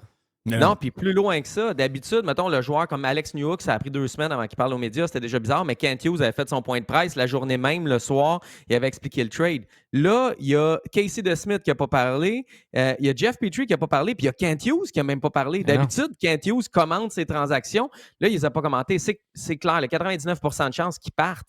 Mais combien de temps ça peut prendre? Puis c'est quand même comique. Là. Moi, je refresh le compte à sa femme, à Julie Petrie. J'attends une communication, j'attends une image, c'est spécial. Là. Puis, il y avait une clause de non-échange. Et là, ça a été dit là, hier soir, Montréal n'était pas dessus. Fait qu'il y a 2 raisons. Soit il pensait jamais que le Canadien allait vouloir le réacquérir, puis sa liste de 15 équipes, c'était dans sa tête une liste de 16 parce que Montréal n'était pas là, mais il pensait que c'était ça. Ou soit qu'il a oublié de la mettre à jour le 1er juillet, parce qu'à chaque mois de juillet, les joueurs remettent à jour leur liste de non-échange. Mais Montréal n'était pas dessus. Il ne l'a pas levé, il n'a pas accepté. Elle n'était pas dessus. Mais expliquez-moi à la base pourquoi, dans le contexte où Pittsburgh veut aller all-in, tu sais, je comprends, tu as Carlson, tu as Le Temps, tu as celui que tu as nommé tantôt qui va être avec Le Temps, puis ça commence à manquer de place un peu, tu as besoin peut-être de c'est tous des droitiers aussi que tu nommes. Là. Ouais, c'est un droitier. C'est ça, exact. Donc, aussi. C'est ça, il était pogné avec ça parce que il est quand même pas mauvais, Petrie. Très bon. Très bon. Là. À 2,5 millions. C'était quoi? C'est une place sur le cap salarial? Il avait besoin de shipper, trouver un peu de cash? C'est quoi le but d'avoir sorti Petrie si tu vas chercher quelques gars qui y ressemblent? C'est sûr que c'est ça parce que l'autre qui arrive, c'est 10 millions. Oui, je sais. C'est un joueur à 10 millions à défense à 33 ans. Ouh. Puis là, il reste quelques années, je n'ai pas checké, mais je pense qu'il reste 3 ans. Là. 2. Ouais, mais oubliez pas, les gars, que les Pingouins se sont quand même créés 3 millions de cap salarial avec cet échange-là. Là. En envoyant Petrie ailleurs, en envoyant Granlund à San Jose, en envoyant, comme je vous dis, il y avait des mauvais contrats qu'Extall avait signés, eux autres aussi, dans le cours, qu'il fallait qu'ils se débarrassent. Fait que oui, ils rentrent un gros salaire à la défense, mais au net, ils gagnent 3 millions, puis eux autres, Pittsburgh, ils étaient pas loin du... Ils vont avoir besoin de ce cap-là. Si je ne me trompe pas, je pense qu'ils ont un joueur qui peuvent peut-être mettre sur la liste des blessés à long terme parce que ça va peut-être être Genzel, mais je pense qu'il va être correct pour commencer la saison. Fait que je ne suis même pas sûr qu'ils vont être en dessous du cap pour commencer l'année. Fait que le 3 millions, ils en avaient besoin, eux autres. Là. Mais faut pas oublier, tout a bien marché. Faut pas oublier que toutes les équipes ont des mauvais contrats. Mais là, le Canadien, cet été, a fait une nasty job des mauvais contrats. Là. Hoffman n'est plus là. Ouais. Hoffman, ça fait une carrière à Saint-Nosé, pareil. Dans un club où tu n'as pas trop de pression, il fait beau, tu gagnes un peu d'argent. C'est le genre de gars à nous péter 30 buts cette année. Lui, là. il a dit qu'il va là pour aider les jeunes. Ouais. Il va être un leader. Ouais. Ouais. Ah non, mais le Canadien, faire sa part, moi, je trouve qu'ils ont fait, sont dans une bonne position. Des mauvais contrats, il n'y en a pas une tonne. Là, ils sont pognés Ben, il avec. n'a plus, laisse. Ben non, Hey, puis sérieux, oui, il l'a Gallagher. plus, là. Gallagher. Oui, t'as raison. Mais- Je l'avais oublié. Mais tu vois. juste un mauvais contrat, si Gallagher, il devient un peu comme il était, c'est sûr qu'il aura ses meilleures années sont derrière lui. Mais mettons, comme avant qu'il se blesse cette année, il était quand même sur une troisième ligne. Oui, c'est un mauvais contrat, mais on va l'endurer. Il y en a un. L'année passée, on en avait plusieurs. L'affaire qui me fait un peu, qui me chicote un peu, c'est comment ça qu'ils ont été chercher un autre goaler? Oui. Ça me chicote parce que là, moi, je pense que Montembeault, il l'aime pas tant que ça. Ouais. Tu sais, Mais je te confirme qu'il l'aime pas tant que ça. Confirmé. Bon, c'est ça. C'est parce que là, Pourquoi lui, il ils l'ont l'aime pas mis là. tant que ça? Parce qu'il veut un contrat numéro 1, Max? C'est exactement ça. Montembeault et son agent disent qu'il est rendu un numéro 1, puis le Canadien pense que Montembeault, c'est un 2 ou 3. Probablement 2, là, je ne veux pas manquer de respect. Puis là, ils sont en égo parce qu'il reste 10 mois et demi de contrat à Montembeault. Puis c'est sûr que Montembeault et son agent veulent plus d'argent. Il était numéro 1 l'année passée, puis il risque d'être numéro 1 cette année. Mais c'est-tu un vrai numéro 1? Puis tu le sais, là, numéro 1, c'est un salaire de 4-5 millions et plus. Numéro 2, c'est un salaire de 2-3 millions en ce moment dans la NHL. Fait qu'il y a un gros écart. Puis on n'est pas convaincu chez le Canadien. En fait, on ne pense pas que Montembeault est un vrai numéro 1. C'est pas notre gardien d'avenir. Fait que, tu sais, on ne voit pas les choses de la même façon. Mais en même temps, Casey DeSmith n'a pas fait de point de presse. Kent Hughes n'a pas parlé de lui. Il n'y a pas une belle publication. Le bienvenue à Montréal, Casey DeSmith. Et surtout, en 2014, ce gars-là a battu une femme. Il a fait de la violence domestique, violence conjugale. Il a été accusé, il a plaidé non coupable, il a négocié avec la couronne aux États-Unis, puis au final, il y a eu, je pense, c'est une quinzaine de jours de travaux communautaires, puis 1 an de probation, puis il a été mis dehors de son université, puis il n'a pas pu finir son parcours dans la NCAA, puis il n'a pas été repêché dans la LNH. Je le sais que c'est il y a 9 ans, mais la sainte flanelle qui touche jamais à rien de tout ça, puis qui a peur de tout, puis on fait attention au Québec, puis en ce moment, les médias sautent là-dessus. Ça me surprendrait peut-être qu'on amène Casey DeSmith puis qu'on en fasse notre gardien parce qu'on sait très bien que tout le monde va se pitcher là-dessus dans les médias. Fait que je ne sais pas si Casey DeSmith, et moi je pense que lui-ci, je pense que Petrie et DeSmith, les deux, ils seront plus là quand on va jouer au golf au mois de septembre. Ouais. Ben, probablement que ça ressemble à ça, mais c'est drôle, Montembeault, je le regardais au printemps quand il a joué. Puis je comprends que les Russes n'étaient pas là. Mais le championnat du monde est quand même assez relevé. On l'a vu quand c'était à Québec. Je comprends, les Russes n'étaient pas là. OK, parfait, j'ai compris. Sauf qu'il a quand même été bon. Moi, il m'a surpris.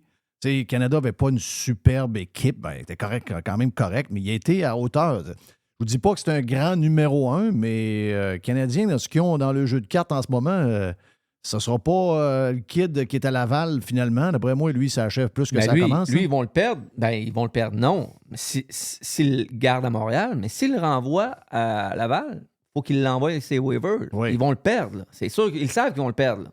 Fait que lui. Mais c'est un goaler NHL, ça? Ben, je pense pas. Non. Mais Non. le trouble qui est arrivé, là, c'est que Montembeault a brouillé les cartes bien raides. Parce que là, il n'y avait pas de goaler, tout le monde se blessait, puis il a fait la job. Oui. Fait que là, ils n'ont pas le choix. Là. Lui, il a fait ce que bien du monde font. Il lui a forcé la main. Fait que là, cette année, s'il y a un gros début de saison, s'il goal bien, si les Canadiens sont dans la marde, ils vont être obligés de le signer. Là. Ils sont fourrés. Hey, Patrice Bergeron, dernier sujet, parce qu'on a un des derniers sujets aujourd'hui, mais un des gros sujets de l'été.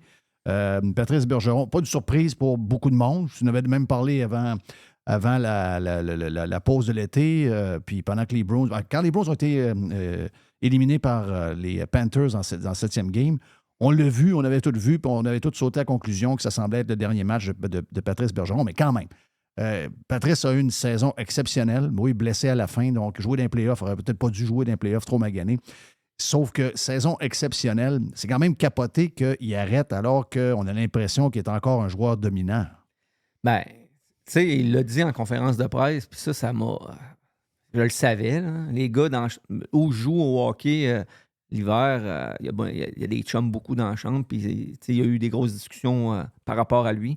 C'est que lui, il est allé à la guerre. Lui, il voulait tout le temps jouer. Là. Il a joué avec des blessures incroyables. Puis, honnêtement, son corps est meurtri à mort. C'est ce qu'on me dit. Ce qu'on me dit, c'est pour être au niveau où il est obligé, puis il y a des enfants à la maison, il y a une famille, mais il est obligé de faire le double du temps de ce que ça lui prenait il y a 7, 8, 9 ans. Donc, entraînement, sur la glace, hors glace, etc. Des journées comme aujourd'hui, humides, là, lui, il a mal partout. Là.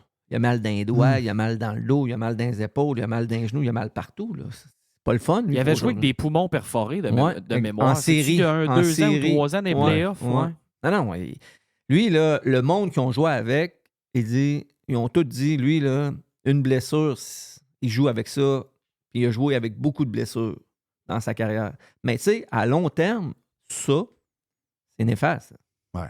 Et là, tu sais, il y a quand même une carrière incroyable. Mais c'est une... Regarde, c'est...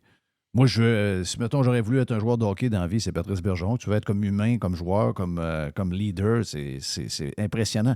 Qu'est-ce qui va arriver de Max, les boys, qu'est-ce que vous attendez de lui? Est-ce qu'il va être... Tu sais, Cam Neely est là. Quand on regarde les grands de l'histoire de Boston, probablement qu'ils vont être une dizaine, une quinzaine, une vingtaine d'années avant d'avoir un gars de cette trempe-là, un Neely, un Bobby Orr, tous les noms qu'on voit dans les 5, 6 plus grands joueurs de l'histoire des Bruins. Est-ce que Patrice, avec le genre de gars que c'est, est-ce que c'est un gars qui va se rapprocher de l'organisation? C'est un gars qui s'en va vivre à Québec puis qui oublie le hockey? Qu'est-ce qui va arriver, ce gars-là? Mais il y a 3 options. Il continue d'être associé aux Bruins, ce qui a beaucoup de logique. Il s'associe avec une autre équipe, que ce soit junior ou NHL. J'y crois pas vraiment. Moi, je pense que s'il continue dans le monde du hockey, ça va être avec les Bruins. Ou il fait rien. T'sais, il ferme la porte, puis il finit sa petite vie de famille, puis il trouve la tranquillité. Je pense pas qu'il va se rapprocher des Bruins tout de suite, mais j'ai pas de misère, personnellement, puis c'est pas des infos, là, c'est un feeling, j'ai pas de misère à le voir se rapprocher des Bruins, puis prendre une job à un moment donné. Il est apprécié là-bas, il est intelligent, puis tout. Fait que, je pense qu'à un moment donné, il va aboutir à l'entour des Bruins, mais tu prends ta retraite là, je pense que ça va y prendre quelques mois pour digérer ça. Je sais pas ce que vous en pensez, vous autres. Là. Moi, Jeff, j'ai les 3 mêmes affaires. Ben, j'ai 3 options aussi, mais c'est pas par rapport à la suite de sa carrière. Pour moi, Patrice Bergeron, d'abord, le trophée Selke va être renommé en son nom à lui. 6 Selke. Ouais. Temps de la renommée. Probablement chandail retiré avec les Bruins. Ça, c'est aussi. sûr. Chandail, c'est sûr. Patrice Bergeron, les gars, là, c'est 1000 points dans la Ligue nationale. C'est quasiment 1300 matchs. 6 Selke. 2 médailles d'or olympiques, si je ne me trompe pas.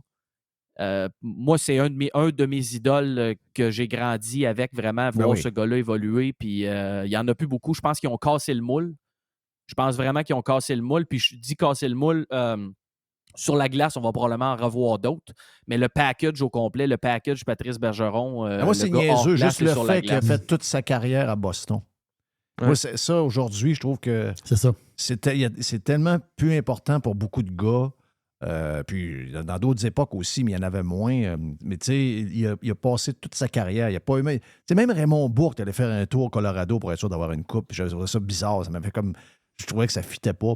Puis il l'a eu, là, mais je sais pas. C'est comme weird. Tandis que lui, gars, c'est à moins qu'il y ait un comeback qu'il revienne pour les Blues de Saint-Louis dans 3 ans, comme certains ont fait. Là. Mais je ne penserais pas que ça arrive. Là. Mais moi, ça, j'aime ça, moi, cette fidélité envers l'organisation. Le logo rentré dans le fond du cœur, puis prêt à se battre pour les Bruins. Puis je sais pas, Moi, je le prends de Jeff dans le sens contraire. C'est-à-dire, il y a des équipes stupides dans la Ligue nationale où qui ont chié sur leur vedette. On en connaît une très, très bien. Boston n'a pas le choix. Là.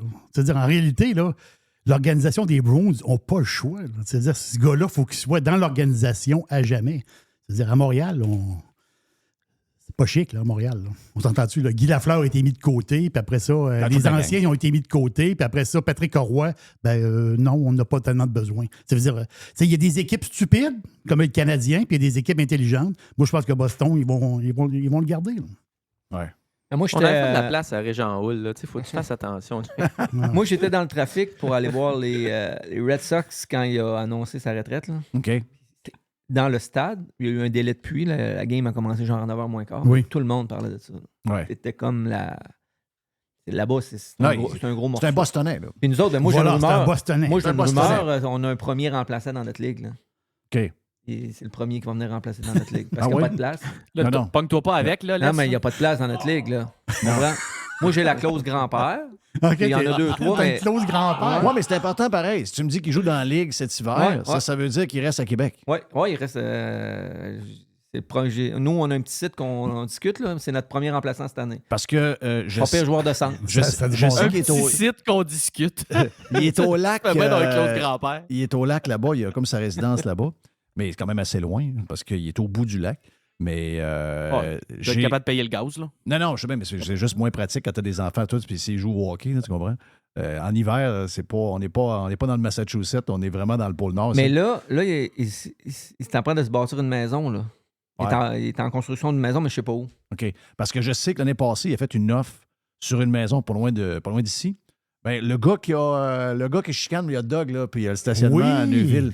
Donc, Patrice, qui est un ami du propriétaire, dit « Hey, Patrice, c'est nous l'année passée, il m'a fait une offre sur sa maison, j'ai manqué vendre. Et j'aurais dû, là, du trop gros pour moi. » Donc, je me suis dit « Oh, donc ça veut dire que Patrice veut se rapprocher de la ville. Donc, il va rester peut-être dans le coin de Saint-Og, mais donc, ça veut dire qu'il risque de rester dans le coin. » Je pense que oui. OK. Bon. Faites attention à lui, dans la Ligue. Faites attention. C'est quand même... Oui. Il va être comme toutes les autres. On le sait que tu te pognes avec pas mal de gars. Là. Hey, il va être comme toutes les autres. La première année, il va être très dominant. Après ça, il va prendre le rythme. Oui, ils font tout ça. Quand il arrive, ils sont tous craqués. Hein? C'est la grosse patente. Quand il arrive, là, mais après ça... Hey, thank you, boys.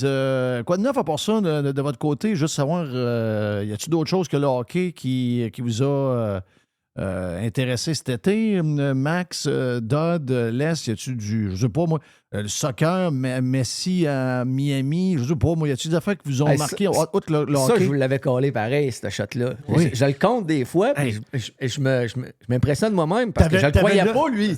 Je l'ai jamais cru, lui. Je le croyais pas, piscine, j'en reviens pas.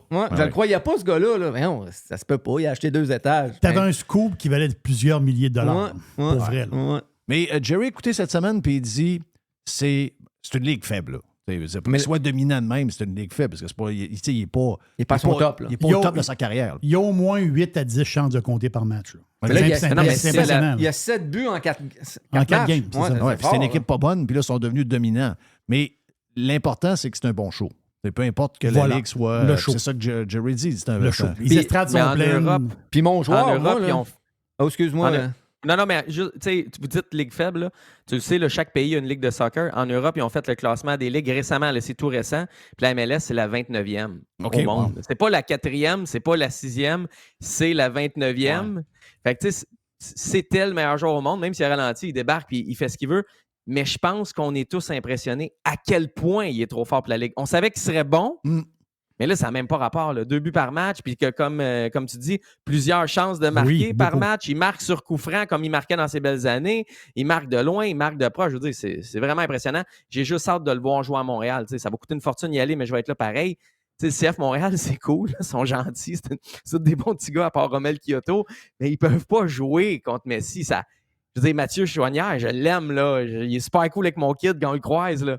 Il ne peut pas jouer sur le même terrain que Messi. Puis Samuel Piette non plus. Je les aime, les gars, mais c'est pas la même affaire. Là. C'est pas la même chose. Fait que j'ai hâte de voir le spectacle au Stade Saputo l'année prochaine. Dans le monde, c'est la vibe aussi. Là. Hey, les gars, avez-vous déjà vu ça? Même le Canadien, on s'entend, c'est une religion, là, hockey. Là. Quand il y a une grosse signature de joueur autonome, il y a quoi? Une petite pièce avec des journalistes, puis ils mettent un gilet, puis ils disent bonjour.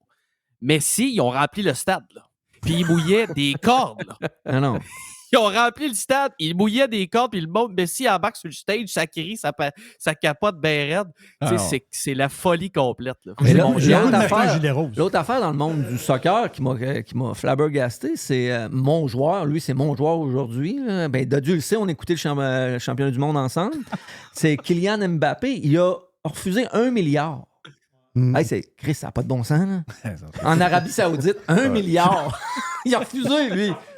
Chris, ça n'a pas de bon sens. Mais ça, c'est souvent les madames qui ne veulent pas y aller. C'est ça. Peu importe. 1 milliard, Jeff. Ouais, tu vas donner 3-4 coups de pied sur un ballon. Là. Tu vas donner un coup de pied sur le ballon 3-4 fois, puis tu te blesses, tu te retournes. Ben oui, je sais. Ben oui. Mais Ronaldo, Jeff... sa femme n'est pas contente. Non, elle est là-bas. Ronaldo, non, elle ne peut pas chauffer de char. L'Arabie Saoudite. Elle est poignée. Non, c'est ça. Tu disais, Dodu? Hey, Non, j'allais juste te dire, de mon côté aussi, tu le sais, je suis le golf. Je ne sais pas si vous avez pogné ça en fin de semaine. Là. Puis ça, c'est tout récent, là, mais tu me demandais qu'est-ce qu'on a retenu. Bryson qui joue 58 avec un bogey. Là. Oui. Je ne sais pas si vous avez écouté la ronde, là, mais c'est épouvantable de jouer au golf de même. C'était birdie après birdie après birdie. Il a fini ça dans la pluie. 58 avec un bogey. Ça va assurément aider le Live Golf à se mettre sa map encore plus parce que méchante ronde de golf. Hey, en parlant de ça, on a parlé beaucoup du comeback, entre autres, de cette année de Ricky Fowler puis, et compagnie. Donc, mais Justin Thomas, qui est toujours un joueur dominant année après année, qui ne fait pas les playoffs, ça vous montre-tu que le golf, peu importe, là, on ne fait pas de différence live puis toute la maudite patente. C'est-tu tough? Ben oui. La ligne est mince. Là. Très mince. Mais tu sais, on parlait de 58, mais lui, il peut t'en jouer une à 79 facile. Là. Quand il décide que sa drive, elle s'en va à gauche pas à droite, là. C'est une belle journée à 58. Là. Ouais. Mais des fois, je l'aime parce que tu sais, il est tout le temps ouvert. Lui, il est all-in. Il est all-in sur tout. Des fois, ça marche pas tant que ça. Ouais, ben, il y a eu beaucoup de blessures aussi. Il faut lui donner ça. Là, mais avant ses blessures, il était dans une stretch solide. Là. Oui. Quand il a gagné, entre autres, c'était quoi? C'était le US Open dans le coin de New York où ce que les conditions étaient quand même assez tough à Winged Foot. Il était dominant. C'est juste un caractère, dans le sens d'un personnage. Joue avec son poids, joue avec son si, joue avec c'est un troubadour, ce gars-là. Là. Mais en termes de talent pur, c'est incroyable. Mais j'ai eu des rumeurs sur peut-être sa blonde à Bryson. Et je confirme, c'est probablement un troubadour. Là. Vous irez googler ça. Je pense que c'est Lilia Schneider. Ça, c'était les rumeurs comme quoi que Bryson était avec elle. Elle est sur Instagram, évidemment. Jeff, tu te douteras que j'en parlerai pas, ça ne l'était pas. Là. Jeff a déjà son téléphone. Comment ça s'appelle? Lilia Schneider. L-I-L-I-A. Schneider. Ce serait... Ça peut voir. Lilia Schneider. Ça n'a pas été long ici, les téléphones. Là. Les téléphones ont sorti. Ça revole. Oui, t'as peu. Ouais, on va essayer de trouver ça. Lilia Schneider. Elle a-tu un genre de... OK, follow by Bryson DeChambeau, ben, c'est sûr. Elle a 54 000 followers. OK. Ça serait la plus récente rumeur, ça serait la blonde à Bryson. Ça, C'est... Fait que un homme heureux, je pense. Un homme heureux. Hey, un homme comblé. C'était le fun, les boys. Bon retour, bonne saison. Max, c'était un plaisir de te revoir. On est content que tu sois là. Puis dans une autre vie, tu nous raconteras un jour toute la péripétie de ta dernière année. Mais content que tu sois là. Dans lescoulisses.com, toujours en feu, mon ami Max? Ouais, ça va très bien. Ça va très bien. Rien, tu sais, on ne rentrera pas dans les détails, mais c'est un bout dur pour tous les médias. Mais on avait du lousse au niveau des profits. On a augmenté nos serveurs. Le staff est toujours là. C'est sûr que c'est une période quand même difficile pour tous les médias. L'inflation, récession, etc., taux d'intérêt. Mais on s'en sort très, très bien. Puis à un moment donné, la tempête va passer. Puis on récoltera encore plus. Mais merci, bien content d'être là. Puis quand tu veux, je te raconterai ma dernière année. Ça se peut qu'on regrette quelques bouts de phrases, Jeff. Ça va prendre plus qu'un vestiaire. On n'a jamais le temps de jaser dans ce Christy Show. Bon. C'est toi en plus qui dis faut que je parte. Donc je fais ça juste pour toi. Salut Dodu, salut Max, salut Les. Merci à Jerry. On vient dans un instant sur Radio Pirate Live.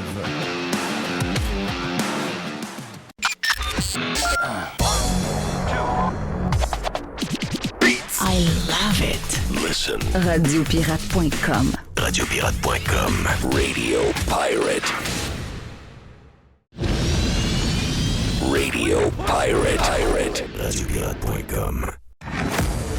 Hey, Jerry sur Radio Pirate Live. On est prêt pour une boîte. Gros Radio Pirate Live aujourd'hui. Oui.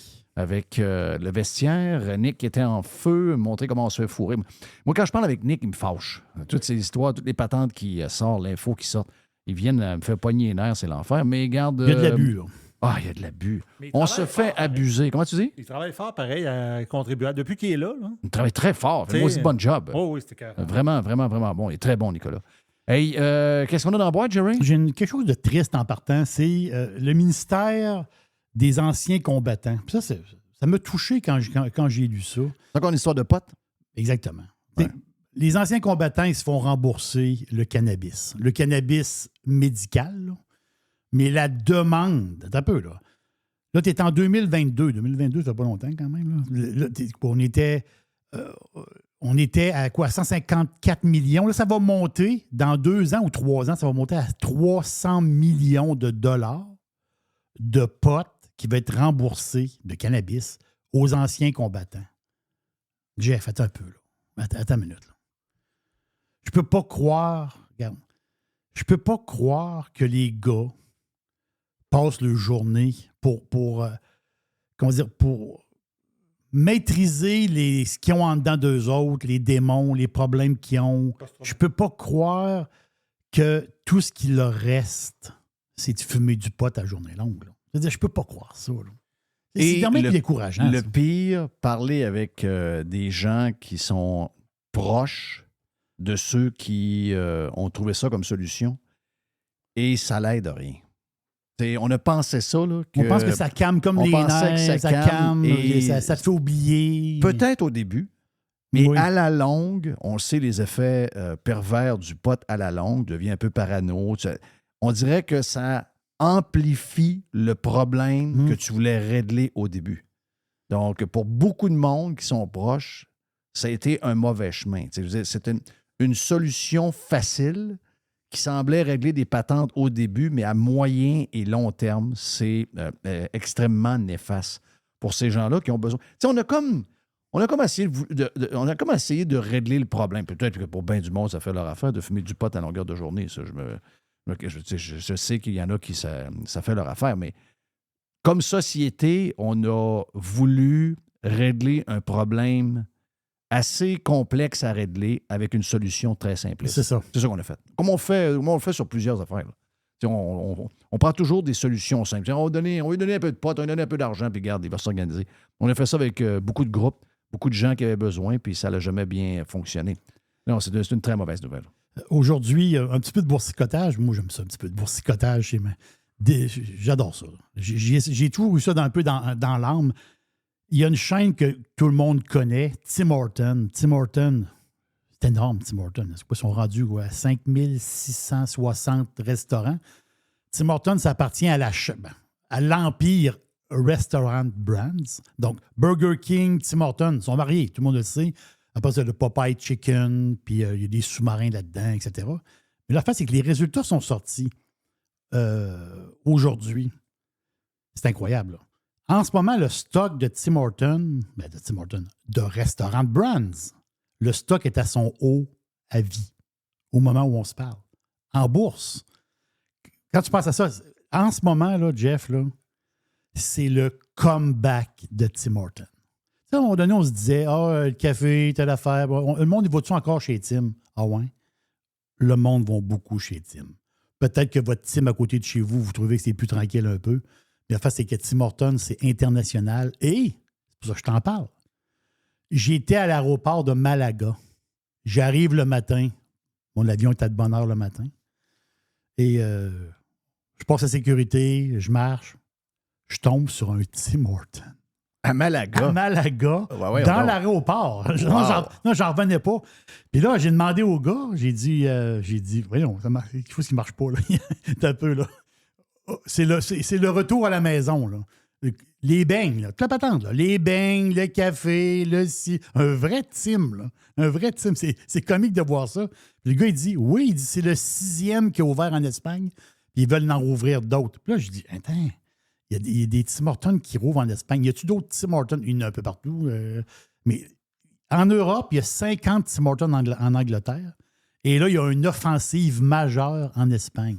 Je n'en revenais pas. Et dans les résultats financiers de Restaurant Brands, c'est Tim Hortons qui drive un petit peu Burger King, mais c'est Tim Hortons, Jeff, qui drive présentement la business. La business.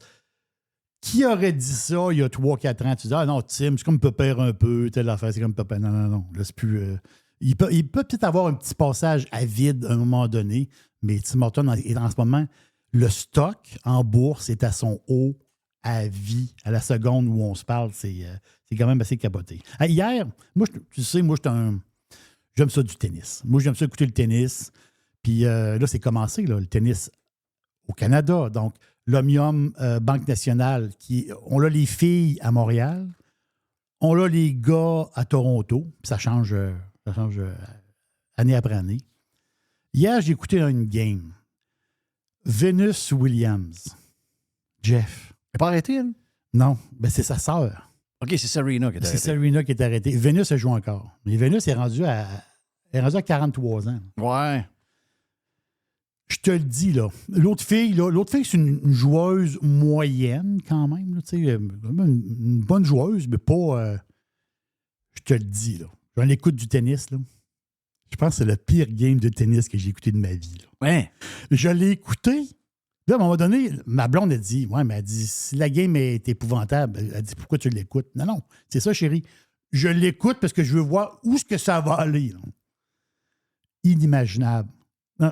Une game poche. On dirait deux filles que tu connais pas qui jouent au tennis ensemble, deux chums. Non, c'était épouvantable. Venus Williams, on s'entend-tu qu'elle est meilleure au tennis que moi? Là? Mais on s'entend. Elle a une historique. Là. Ces grosses années sont pas mal finies. Non, c'est terminé. Là. Non, c'est terminé. Et puis en passant... Il n'y a pas une histoire de stade, là, avec un toit pour... Voilà. Là, l'affaire, c'est que il fait-tu beau au Québec? Il pleut. Il fait pas beau. Il pleut. Puis là, il parle... Bon, le stade, le cours central. OK? On parle de... Bon, possiblement un jour, on pourra avoir un toit. OK? Quand tu es au Québec, tu parles de toit. Tout de suite, tu parles de désastre. Là. Désastre financier, là, on entend-tu? C'est pas eux autres qui vont payer ça. Là. Ça va être le gouvernement. Ça, c'est sûr. Ils vont quitter le gouvernement. Ben, ce que je comprends, il y avait un plan avant la COVID de faire un toit.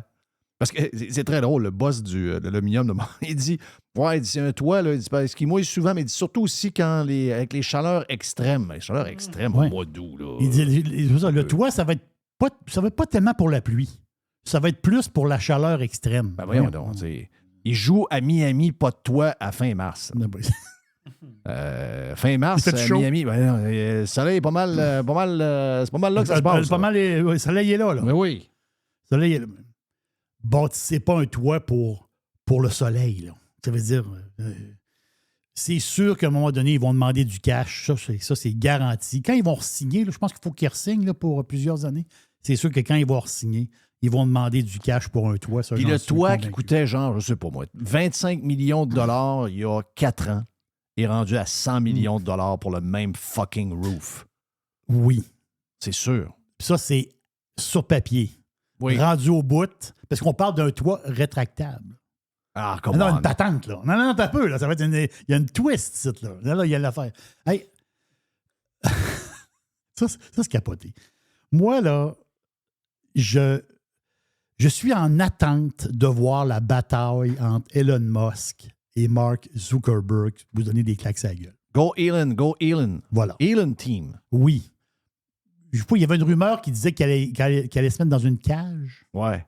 C'était un genre de combat UFC dans une cage. Sauf que Zuckerberg est très en forme. Ouais. J'ai vu des photos. Oui, il est très, très, très, très en shape.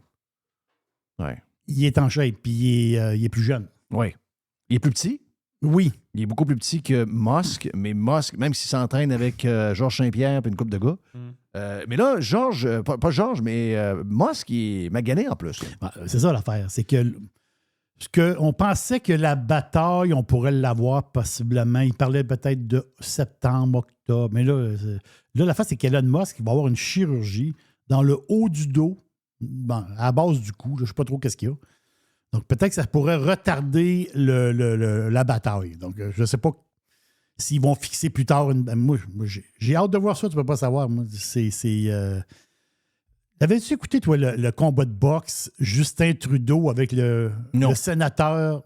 J'écoute rien de Justin Trudeau. Non, mais à l'époque, il y a longtemps. Non.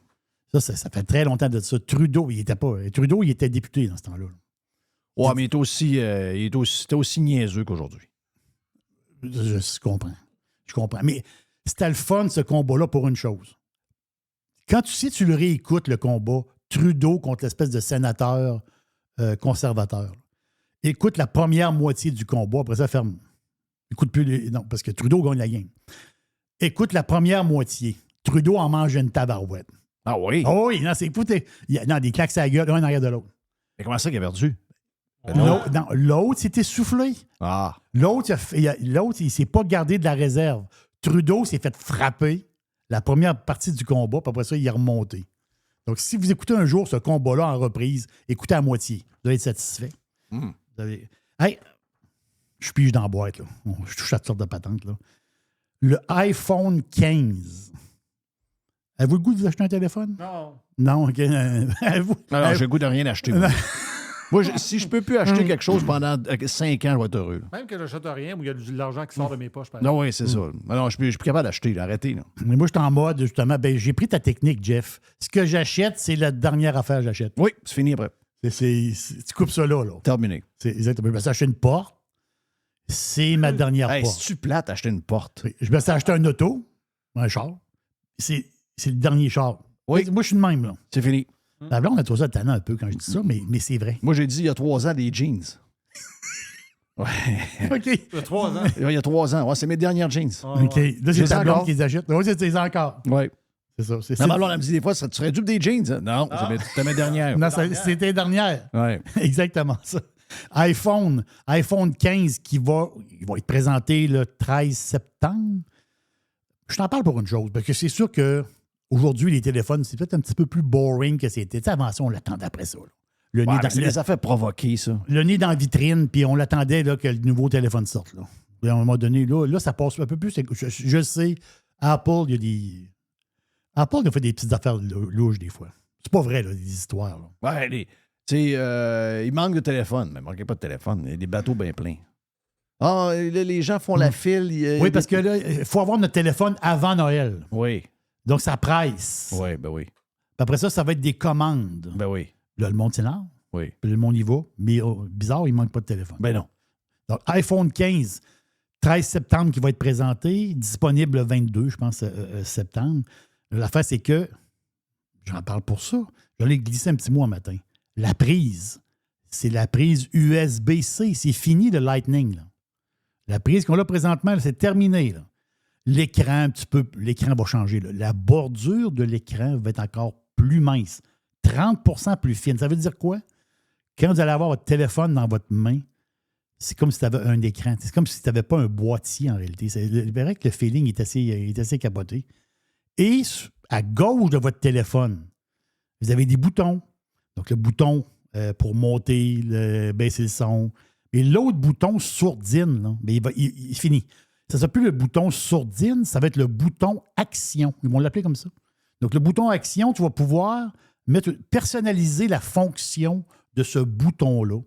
Tu peux le laisser en sourdine pareil, mais ce bouton-là va changer. Donc, juste le bouton, là, ça va coûter 150$ de plus de téléphone. C'est extraordinaire. Vive le bouton action. C'est Jeff, c'est sûr que le téléphone, il va valoir minimum 100 de plus, 150 de plus. 150 de plus. Ça, c'est sûr. Moi, je me suis gâté. À un moment donné, mais le téléphone que j'ai là, je vais le toffer jusqu'à la corde. Oui, c'est sûr. Là, c'est fini. Là. À un moment donné, quand tu approches le 2000 avec les taxes, là, à un moment donné, il faut que tu... Ah, il faut que ce soit des téléphones bons de 10 ans. Là. Oui. Tu caches 2000$ pour un téléphone. Un fucking téléphone. 2000. Une autre petite affaire que je t'ai glissée un matin, mais je vais en parler à tous les pirates. Parce que il y a, tu sais que j'aime ça boursicoter, il y a quelque chose, là, il y a possiblement une folie. On n'entend pas parler, mais moi, je l'ai détecté, la folie. Il y a une folie présentement dans les espadrilles. Il y a un brand d'espadrilles, c'est la pure folie. H-O-K-A. O-K. Les espadrilles, pas O-K le fromage. O-K. Les espadrilles de course, espadrilles de marche aussi. Le brand O-K. Ça appartient à Deckers. Deckers, en bourse, le stock explose. Carrément. Tu regardes les graphiques, tu te dis, il s'en va où? Je ne sais pas trop. C'est dans la stratosphère. Là. Le stock explose. Moi, quand j'étais à l'aéroport, j'étais assis à l'aéroport du New Jersey. Newark. Je regardais, je n'avais rien à faire, à un moment donné. Puis je ne suis pas capable de lire dans un aéroport. Tu sais, lire longtemps dans un livre, je ne suis pas capable. À un moment donné, ça bourdonne. Ça bourdonne, fait que, à un moment donné, tu ne peux pas toujours manger. Dans l'aéroport, tu as juste le goût de manger.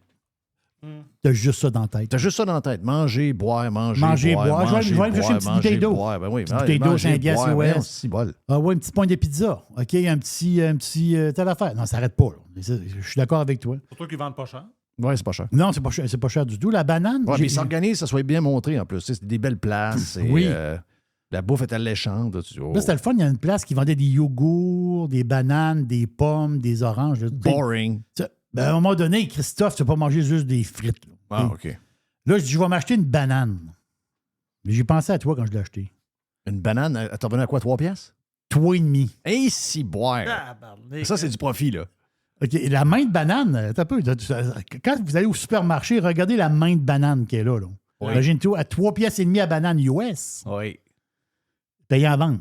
Regarde, J'en vendrais toute la nuit des bananes. Mais c'est sûr. Oui. Mais les autres, ils en vendent toute la nuit parce que les autres, il y a du monde qui sont pris dans l'aéroport. Leur vol est retardé. Puis ça, puis là, à un moment donné, il faut que tu déjeunes. Là, tu dis, vas-tu déjeuner avec des patates frites? Avec de la pizza? Oui, pizza, oui. Pizza. Mais à un moment donné, tu as le goût. Là. Quand ça fait 9 heures, tu es dans l'aéroport. Pizza, Je peux-tu avoir une orange? Pizza. Oui, tu peux l'avoir, l'orange. Oui, tu peux l'avoir, l'orange. Oui. Donc, je te finis ça. HOKA. Ce brand-là, OK? Il y a les Nike de ce monde, il y a les grands Adidas, il y a les Puma, toutes les grandes marques que vous connaissez. Cette marque-là, plus underground, une marque qui existe depuis peut-être une dizaine d'années, grosso modo. Mais je regardais les gens dans l'aéroport. C'est marquant. Là. C'est pas quelque chose où tu dis, Jerry invente des affaires. Non. C'est marquant. Là. Dans les pieds du monde. J'étais au New Jersey. Là. C'était incroyable. Le monde, Oka. Qu'est-ce qui se passe? C'est quoi cette folie-là? Donc, je ne sais pas si ça va venir ici. Peut-être que les modes arrivent toujours ici. Il y a quelqu'un qui m'a écrit André Arthur dans le ciel. Ah oui? Dans l'univers, je ne sais pas trop, je ne me rappelle plus. Il m'a écrit il emporte. Voilà. Ben André Arthur, le gars sur Twitter. Là. Oui, même dans le ciel. On ciel. s'entend que c'est pas le vrai André Arthur. Non, mais même dans le ciel, il y a des Oka. Mais même lui, il y a des effectivement. Hey, juste avant de partir. Oui. J'ai écouté avec ma gang, j'ai écouté le documentaire. Je ne sais pas ce que j'ai écouté, c'est ma fille qui l'a trouvé. Je ne peux pas vous dire c'est où, il faudrait que tu me le dises, mais le documentaire, parce que tu parles d'espadrilles, de Stephen Curry. Ouais, j'ai vu ça passer, je n'ai pas écouté. Très bon. Très, très, très, très bon. Je suis sûr qu'on n'apprend pas à connaître vraiment la personne, mais c'est vraiment concentré sur ses années college puis ses années NBA. Écoute, c'est un gars qui a combattu. Je sais que c'est un méga. Il est un peu woke démocrate, là. Mais, oui, il est woke et démocrate. Il est woke démocrate, pas à peu près. Mais c'est sur Apple TV, je pense. Oui, ça se peut, c'est sur Apple TV. Sérieux? Moi, j'aime le fait. Tu sais, écoute. Underrated. Ouais. C'est ça, la patente. On a beaucoup à apprendre de ces gens-là qui, plus petits, pas nécessairement bons, pas forts. Tout était contre lui et il s'est fait dire toute sa vie. On entend des bouts de ESPN, on entend des bouts à la radio. Puis, en 2017, ils ont perdu, ils ont gagné en 2017, en 2018, ils ont perdu. C'est fini, Curry, fini. Golden State, c'est fini, c'est fini. En 2022, il a gagné encore. Moi, j'aime ça. J'aime ça, ce genre de patente-là. J'aime ce genre d'histoire où ce que des gens qui ont tout le temps été vus comme trop petits, faibles, pas capables, pas assez gros, pas assez forts. Bang, bang, bang, bang. Il a gagné combien? 4. Ils ont manqué gagner au basket collégial également. Une petite université, Davidson. Davidson, c'est ça, ils ont exactement. perdu par un lancer en finale, un 3 points qui n'était pas fait par Curry. Si Curry l'avait fait, il aurait été champion national. Regarde, c'est une très, très, très belle histoire. Ça s'appelle comment? Underrated? Underrated, exactement. Ça explique. C'est le mot et l'étiquette numéro 1 pour la carrière de Stephen Curry, qui est un joueur le gars qui a changé de basketball. Moi, je suis un fan de basketball depuis... J'ai joué au basketball. Puis, j'ai pas joué longtemps, mais c'est un de mes sports préférés, le basket. Mais t'as complètement lui qui m'a raison. ramené au basketball, parce que moi, j'étais un fan de basketball fini. On s'est entendu dans les années... fin des années 80, des années 90. Je suis un maniaque. Mais j'ai comme délaissé à un moment donné un peu le basket. C'est Curry qui m'a ramené. Oui, parce que lui, il a changé le basket. Le basket se passe de plus en plus loin. Oui. Ça change la game ça change la game complètement. Complètement. Thank you, man. Merci à Jerry. Merci à Mr. White. Merci à toute la gang qui était là. Nicolas, Dodu, Max, Les, Incroyable. Tiger. Mon nom est Jeff Fillion, on s'en parle demain. On a plus de stock encore. On était avec Bruyère ce matin.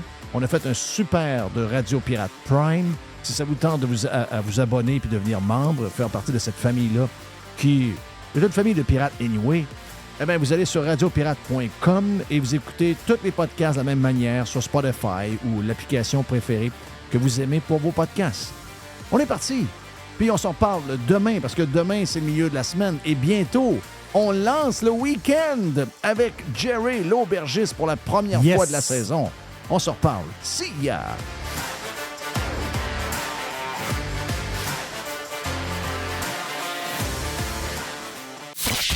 Jeff Fillion.